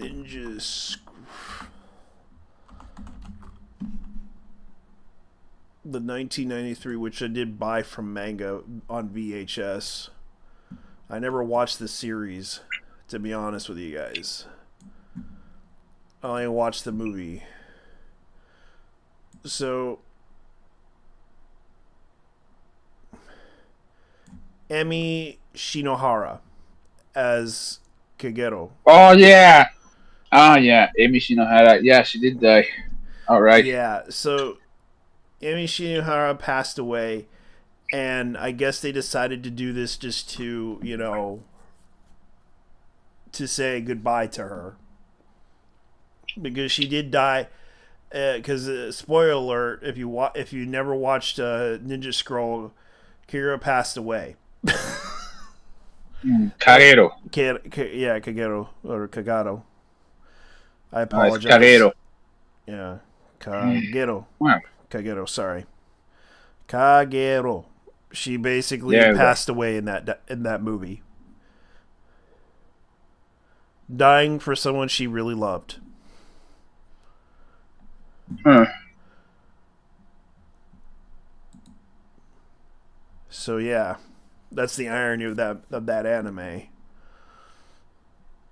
So, but I guess this is kind of like an irony of sadness to watch this film. I just wish they made a 4K Blu-ray for it, just so I could watch it. But as far as I know, that's coming out in theaters on September 30th. So they basically are saying that they're going to put it on Anime Expo 2024, which they announced it. Okay, so it's going to be in 600 locations during September 11th. Oh, yeah, we forgot about that. But producers' 30th anniversary. So we kind of did miss that one. Because we did 9/11.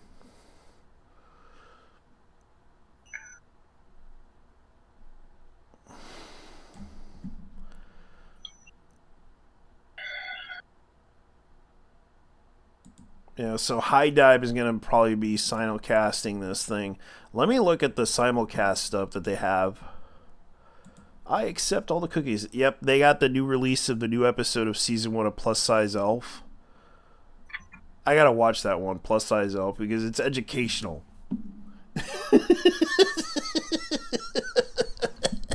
On High Dive. I'd probably watch it on High Dive. I need to watch Oshinoko Season 2. I know they're dubbing that one. Let me see. Dangerous Heart. I already seen it. I gotta watch that one. I haven't seen that one. I know Inu Hasara, they have so many seasons. And Gushing Over Magical Girls. I got Season 1, but they also got Season 2. Oh, let me see. Change Soldier. I wonder if they're gonna release that one. Dark Gathering, Eminence of Shadow, and Eminence of... I know they got so many animes here. Excalibur Academy. A powerful Dark Lord must adapt to a strange new era and a monstrous void awakening from the 1,000-year magical stasis. That's right. They're going to go with the schedule. Let's see what they got the schedule for. Okay, I parry everything. Oh, they even got the dates of... Okay, so Japan and English simulcast of the new episode of Plus Size Elf is coming out on September 21. I gotta watch this series. Even though, yeah, the simulcast is kind of... I might watch the Plus Size... Oh, wow. So, the 13th episode of Plus Size Elf is going to come out in September 28th. Wow, the next episode. Change Soldier. What else is coming out? Level 1 Demon Lord. Wow, they got another season of that for English. I parry everything. Well, I'll watch it. I gotta watch the I parry everything because it's kind of funny. But it looks like they're putting out the schedule for this one. A gift. The news. Let me go see what the shop has. Nintendo Switch 2. Yeah, everyone's talking about the Nintendo Switch. You might also, they missed a huge opportunity to call it the Nintendo Switch 2 Electric Boogaloo. Yeah. You want to know why they do that? Is it because they don't want to, make a lot of money? But they are doing pretty well with that thing. Food Wars Premium Box Set Season 5. God damn it, they got some limited edition ones. Vermilion and Gold Limited Edition Steel Box. I like that series, but too bad they couldn't finish it. Reincarnated as a Sword Limited Edition. And boy, Kong Ming Premium Set. What the... Steel Box. Oh, yeah, boy. Oh, yeah, boy, Kong Ming. Yeah, it's $100. Yeah, I heard... It's $129, but this is a premium set. What does it have in this thing? Okay, so it has like a clean animation, closing animation, Japanese promos. Damn! And this is what it has: a booklet, 2-disc. Oh, so that's what it has. It has a booklet. It has a box. So that's what it has. Okay, so that's why they had to charge that much for it, because it has a booklet, a couple of cards, and stickers. And a bee lounger. So this is basically... I wonder what... Do they have a standard edition for this? Mm-hmm. Okay, so they have Season 1, 12 episodes, Collector's Box, 64-page booklet with original short story, LED light-up coaster. Oh, that's why they're charging it, because it has an LED coaster. Alright. Let me look at the... So that's what they're trying to sell you. It's an LED color-changing coaster. Comes with a, let's see, a fuzzy drink, a fuzzy navel, which is a drink. And fuzzy navel is actually an alcoholic drink. And 3 sticker sets. So that's why... So that's why they're charging that much, that crazy amount. What's the limited edition has? Let me see. What does Ninja Scrolls have? Okay. That's a steel box set.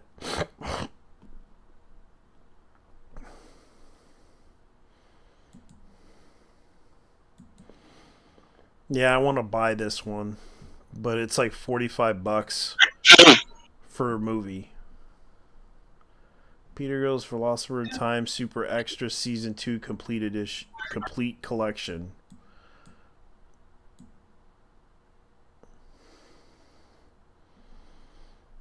An Oshinokyo Steel Box Set, Limited Edition, $83. Let's see what they have in this one. Okay. What does it have? Broad quantities available while supplies last. So it contains Season 1, Episode 11, bonus discs, approximately 100 minutes of additional behind-the-scenes extras. So that's what they put into the movie. Parasite Maximum, the limited edition. Man, that's a lot of money for... Oh, shit, they got Gate. April 23rd. Okay, so it released, so they have it. So they still have this.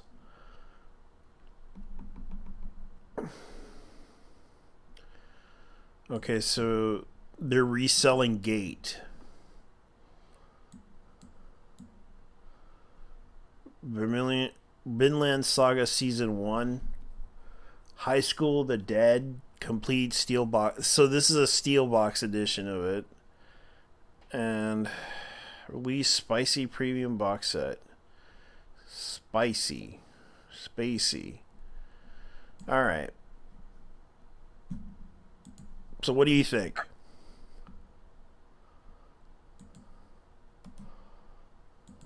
What do we got here? Yeah. Wait a minute. Damn. Looks like the Food Wars one has like a wooden box. Yeah. Let's see. They're also going to release... Is It Wrong to Try to Pick Up Girls in the Dungeon 4? Was that 5 though? Yeah, it's probably 5. Jesus Christ. People actually watched it. Yep. Yeah, people still watch it.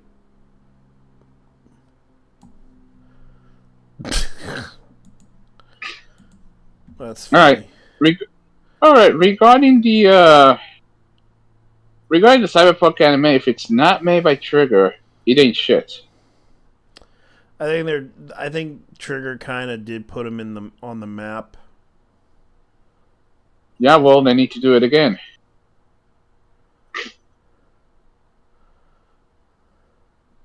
Yeah, they're trying to so they could sell more of it. Hololive GTA. Holo Santos Serial Killer. So that's what got them banned. Meanwhile, well, stock out both of these. I'm actually waiting for that one. I'm still waiting for it too. Alright, what is this one? Old school rally. Oh, I've seen. Oh, I've seen that one. Yeah, I see. Yeah, that one's actually in my wish list regarding Steam. It's actually Old School Rally is basically like a throwback to the PlayStation 2, PlayStation 1 and racing rally. Yeah. Shit. There we go. Yeah, I'm looking at it. I'm looking at the website itself. Yeah, this is basically. Oh, hold on, Ellen, what the heck? No fucking way! I think I know what Ellen this is from. That's Ellen Job from Silence on Zero. Mm-hmm. That's crazy.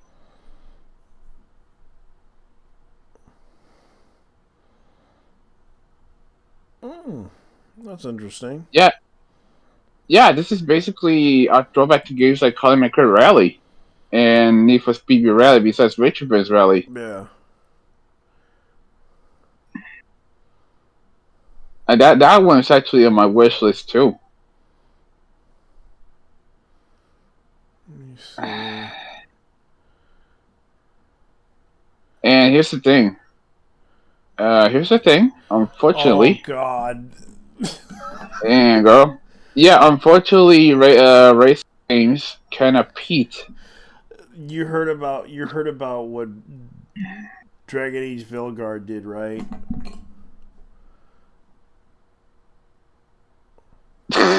What the hell is that? Yeah. Dragon Age Vilgard adds top singing stars in a universe where one could change their body with magic instead of do this. This is perverted indoctrination. Yeah, isn't magic in the game? Oh yeah, I forgot. Blood magic. Lol, you can cut your tits off in Belgard. Yeah, you can cut your tits on. You can cut your tits in Bilgard and become something you want to be. Lamau. Yeah. Alright. Me too are tearless. Yeah. Garbage. Who the fuck? Oh, never mind. Yeah. When there's a boy. I can't believe this. Everyone's talking about Bo Blacks. Oh, Jesus. What the hell is Boblex again? I forgot. He's a content creator. Yeah, oh wait, that Boblex. Yeah, he got canceled. We need to make a YouTube drama video while major mental health crisis is like expecting Ricky Burrow to be able to run a marathon. they're even making fun of it. Yeah, and Ricky Borwick's response to this is That was so Boblex, you're not fam.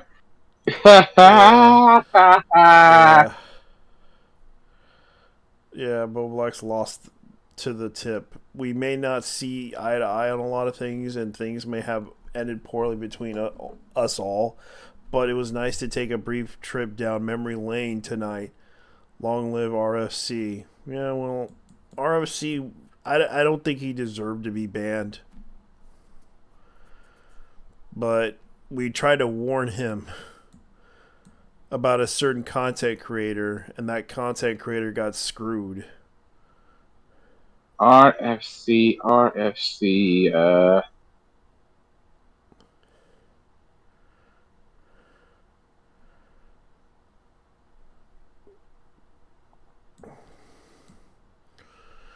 Yeah, why Boblex? Augie RC and Nicholas Diorio. Yeah. You know, I am absolutely glad I do not watch any commentary channels anymore. Of course, buddy. Yeah. How the fuck you get tips to get a W over you? Never, Rolex never coming back from this. I know. Oh, okay. When is Boblex Bully stream coming out? I ain't doing that cringe shit, but if he thought I was gonna welcome him back with open he's delusional. Bro made his bed, he can sleep on it now. How are you letting Tipster get over you? Boblex never coming back from this. Like, this is the typical drama we deal with. Saying they love the gamer words. Put a there. 1 in the chat. You know what? Fuck you. Put a 1 in the chat, Cozy, if you love Boblex. Let's so, hear it. All right. Somehow Let's my fucking feed see is full of I show speed visiting Vietnam. He's been visiting a lot of places.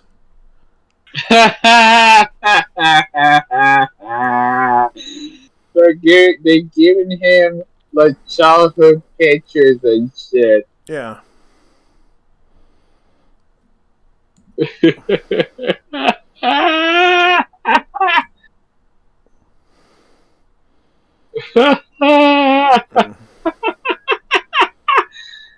Dude, that you know what's fucked up? That should give him KFC. That is beautiful.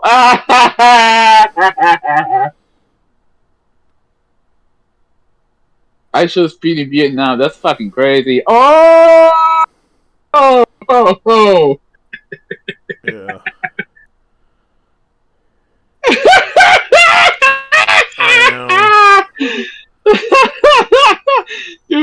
Dude. Do me a favor. Check on Twitter. Look up. I shall speed in Vietnam. There's some fucking crazy shit in there. He also met like a cosplayer there.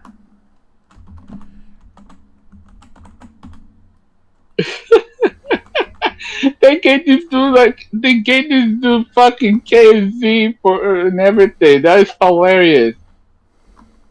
I mean, I wouldn't mind getting KFC. That's a good thing though.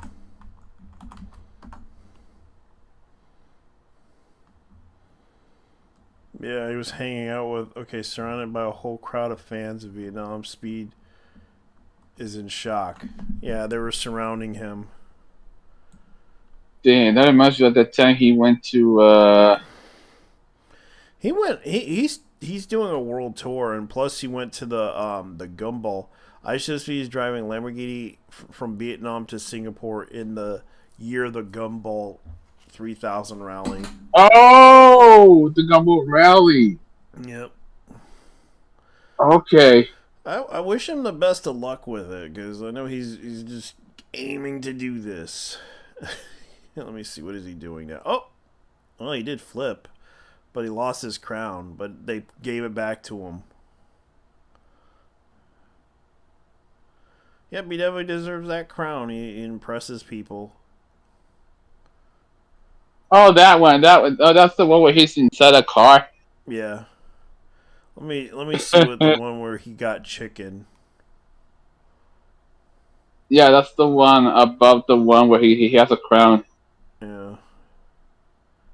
Oh, that one. There we go. Yeah. I think. Yeah, that's the one. The way they gave KFC. KFC. Vietnam KFC. Mm-hmm. Let's look at it. Okay. Speed tries KFC in South Korea for the first time. Quiet. Like, people were trying to tell him to be quiet. Wow. KFC's so fancy in Korea. Look at it. It looks so fancy. Man, KFC in Asia does not fuck around. Yeah, I know. It's like, you see him eating chicken, and he's like... And then you got the Korean dude telling them to shut the fuck up. I know, you're not supposed to, like, make noise in Korea. It's kind of like... And he likes the chicken. He loves the chicken in Korea. He's like, this is good. Yeah. And here he is. Gifted iShow Speed free chicken for life. Realize that you always show support. Oh yeah, that's real. We will be. He will never pay for a KFC for the rest of his life because this man won the lottery. Yeah, he got free chicken for life. He got free chicken for life.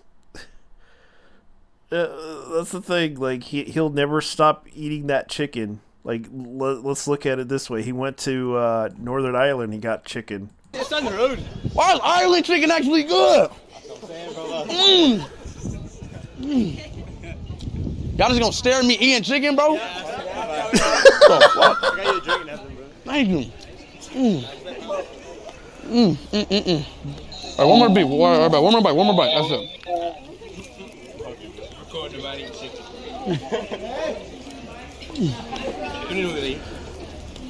I don't blame him. Thank you, man. Thank you, bro. I got you, brother. Oh my God. I got you. Thank you, man. Let's go.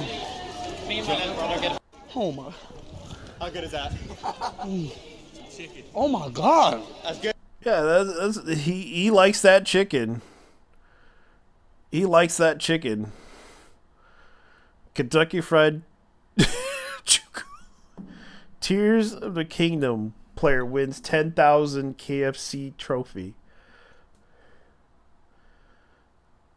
This guy got so he got free chicken for life. Motherfucker, he got free chicken.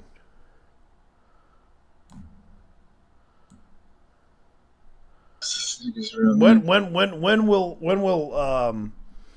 Asmongold Yeah. ever get free McDonald's for life? Maybe when he quits rot matching. Yeah, that's true. But that's not gonna happen. Yeah, no. Dude, but check out check out the footage when the guy's inside the car and you got all these motherfuckers going at him. I know, I seen it, but I'm not gonna show it right now. Oh God, dude, they didn't. Oh yeah, they didn't. Damn, girl. Oh my God, they didn't.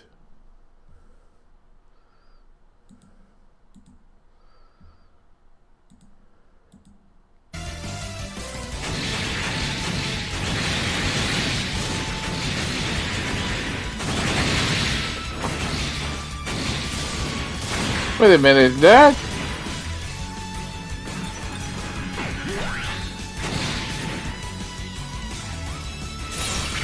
Oh wow. I was gonna say, holy shit, is that? It's a Gundam? Yeah, it's a Gundam, but it's from the game itself. Yeah, but I was talking about the YouTuber. It's a Gundam. It'd be funny. That man. Yeah, firing missiles out of his ass. That's the thing. Like, people are literally playing this game. I wish I could play this game, but unfortunately I'm playing something else. As soon as I get the money, I'll buy Gundam Breaker 4 on PC.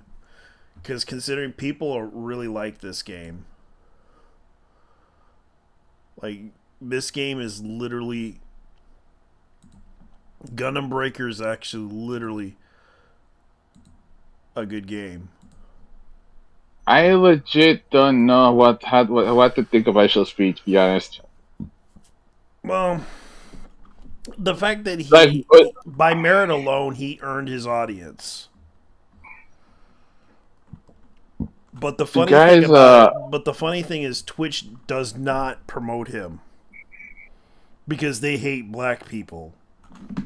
No. I mean, the guy's also so I would say Gen C, Gen A. No wait, Gen C. Yeah. He's a zoomer. Yeah. Gundam Breaker 4.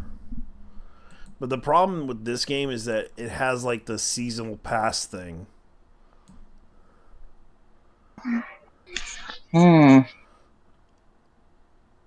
Like you have to buy the like break boosters 500.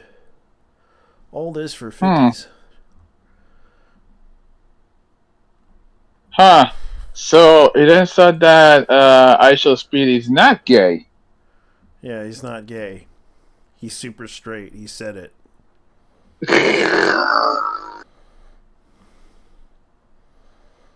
Yeah, I mean, I thought that confession was real though, but yeah, whatever. I mean, what part find his ass entertaining because of his fucking reactions, and the other part is I find him annoying because he's a zoomer. Yeah. Well, he's not a bad person. He just does this because people find him entertaining and stupid. I mean, he's a speedrunner, so yeah, that alone is that, and also the fact that he makes a lot of good content. That's why a lot of people like him. He's not like what's his name, Kai Sentakai. Kai Senat, which they did collab with each other before. I don't know. Kai Senat is equally as cooked though. Yeah, but he got his fame by merit alone. Oh my god, it's a doozy bot. Yep. But they're I mean the Chibi Gundam. Yeah, the Chibi ST Gundams. Yeah, I just said doozy bots to fuck with them. Yeah. And I thought it was funny. I would love to. I might buy this game.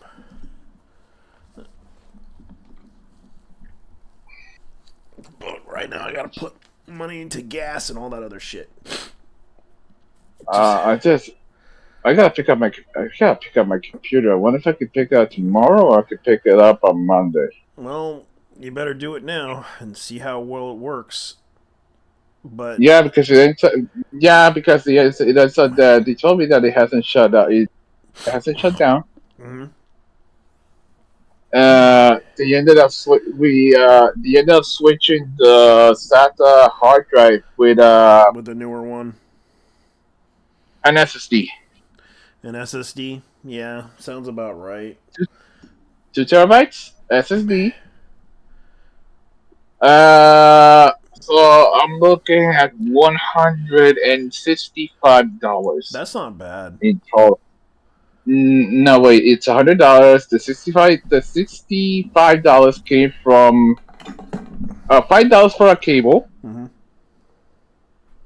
Because apparently, from what I read, the cable caved in with the hard drive. Yeah, and it didn't work. Yeah, and the other problem was they cloned the data from the SATA to the SSD. Okay.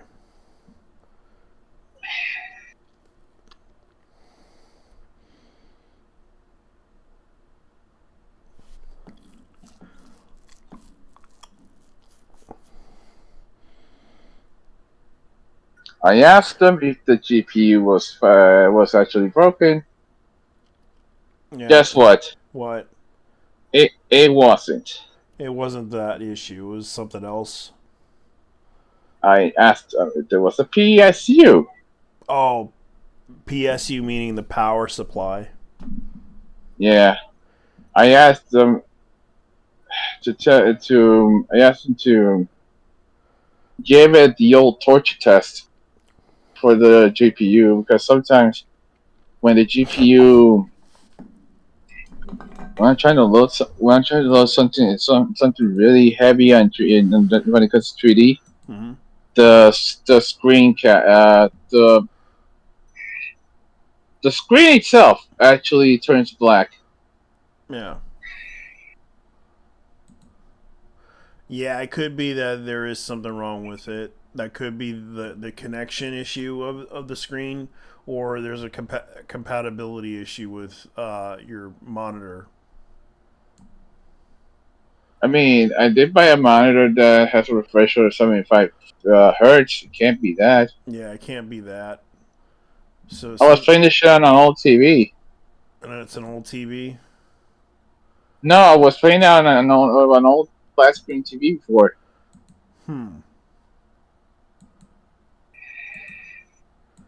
And it was working well?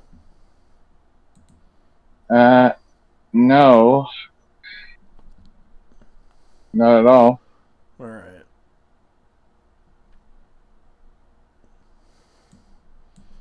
Hell, I was playing this thing. I played at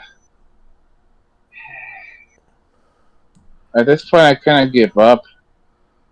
So this High Dive has Turok 3, Shadows of Oblivion. I really invested well over what I assume was $400 on this thing. Yep. You invested a lot of money into it. Mm-hmm.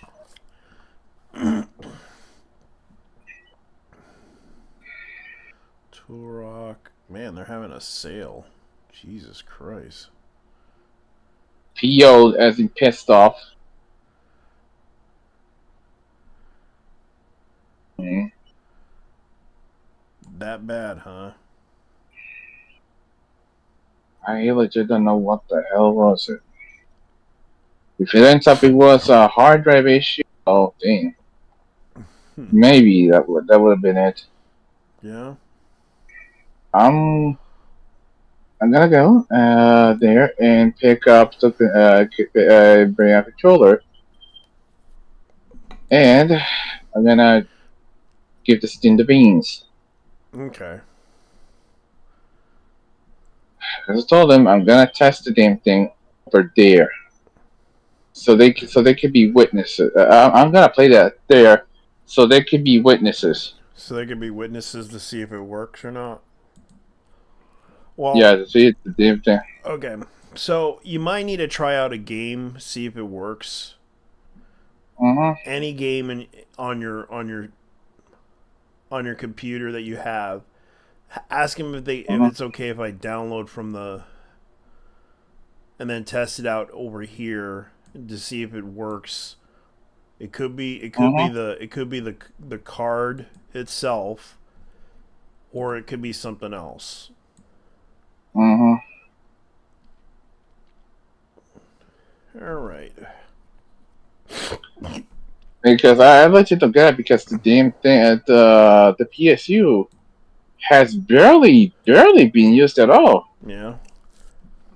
Yeah, it was a Corsair bought around January.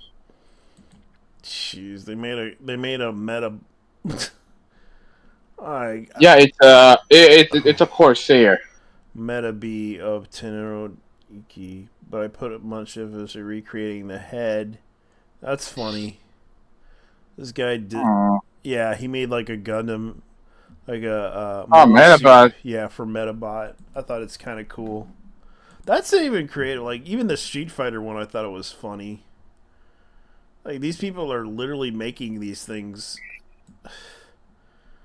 Like, I'm not blaming. Like this is literally really creative stuff that they're doing.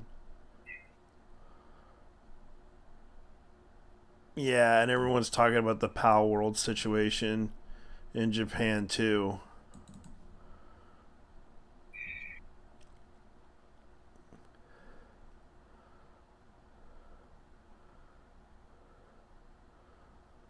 Chun Li.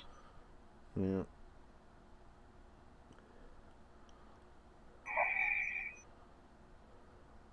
I hope that Nintendo loses though. Yeah.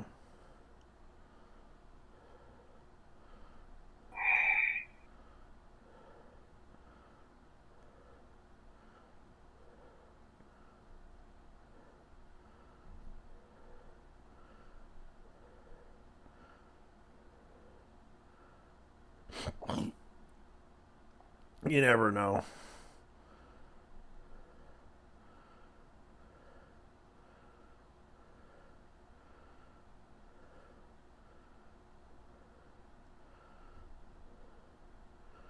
Yeah, but can fire one.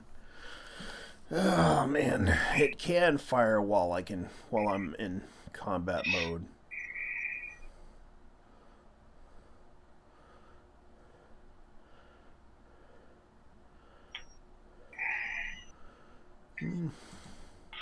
Of course, Dragon Age is. Oh yeah, I forgot that this was BioWare. Of course, EA. You know. Yeah, BioWare, EA. That's the thing. They're trying to get into the hype of this idea of like I thought this was gonna be this is about magic and all that stuff, fantasy. Nah. Gaming's pretty much dead. Yeah, I guess you're right. In a sense.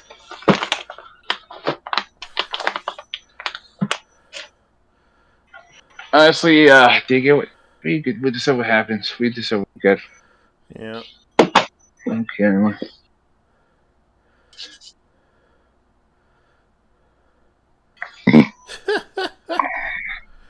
Yeah. Anyways, I'm gonna probably go. Thank you for watching. Although we got into some of the topics. I'm surprised at a lot of the things that are going on right now. Even though, yeah, I didn't really want to report some of it, but some of it is interesting enough that I'm gonna have to see what we have. I don't know. There's got to be a lot of news right now. I'm gonna look up some news and see what we have. Okay, let's go ahead and switch over to the black screen of death.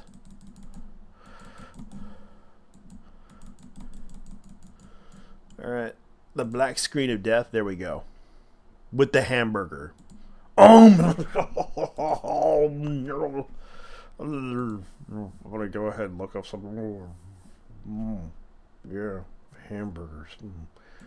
Yeah, hamburgers. I'm gonna have that chicken sandwich.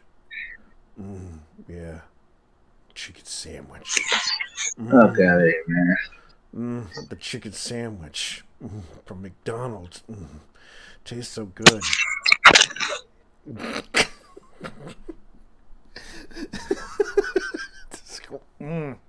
Yeah.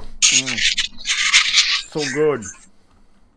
The chicken sandwich. Yeah. The chicken sandwich is so good. I can't believe it's crispy chicken. Goodness. I can't believe KFC can't even make this. Yeah. Boy, I'm going to bed. See y'all later. Alright, I'm gonna look up some news. I gotta see what they have on Shinjuku Complex.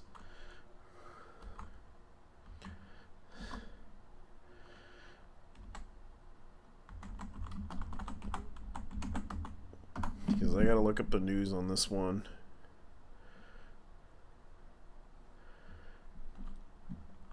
Alright. Yeah, so let's look at the news in Shinjuku Complex. Ugh. Let's see.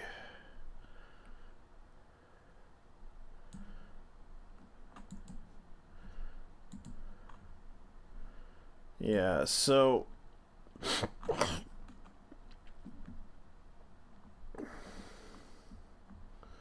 let's see here. Japan is reaching a record high number of people aged 100 and over to 95 to 119. Early Atomo Games Angelique released a Nintendo Switch Online. Ryugoken Netflix drama meant to continue the legend. Let me see what View More News is. Let's see. Oh yeah. More Fate franchises and Sword Art Online shown off at Animeplex Online Fest. Freedom Wars Remastered coming to PC.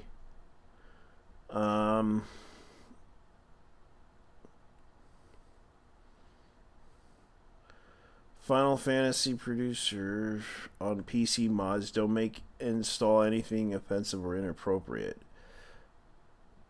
So the rise and fall of Blue Archive possible competitor Project KV.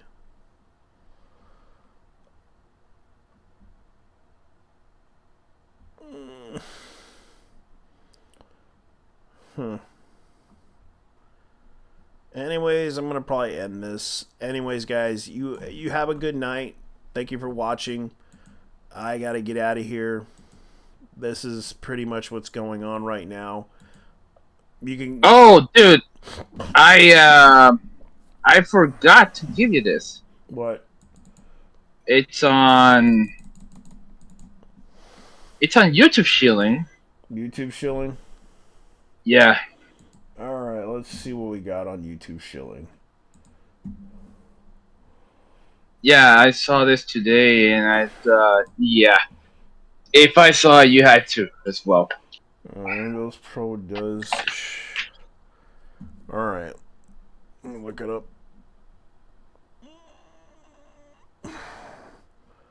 YouTube Shilling.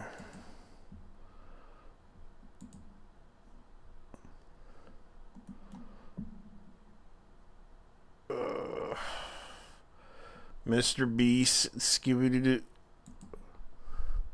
You That's had the to one. do the- National anthem. Oh no! You know what? Play the damn thing. You're gonna love this. All right.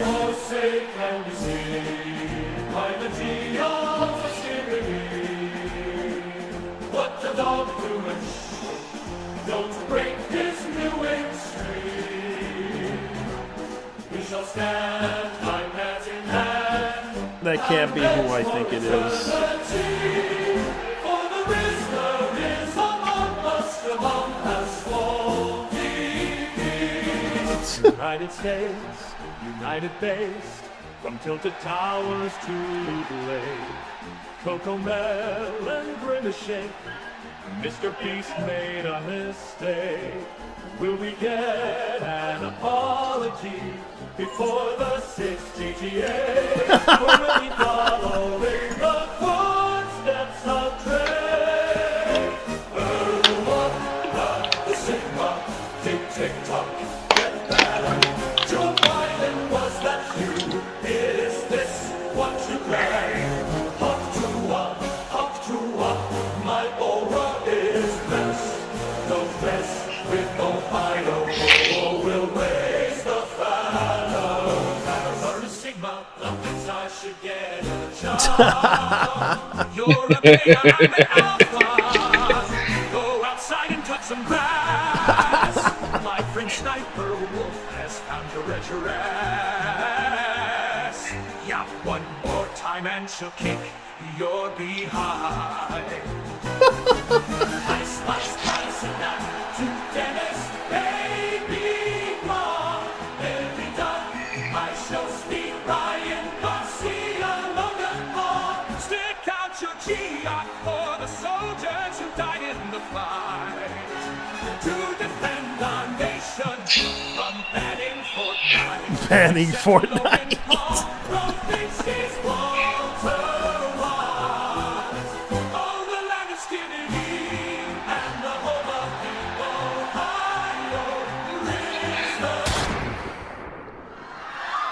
Oh God, that's funny. That's funny. All right, that's it for today, guys.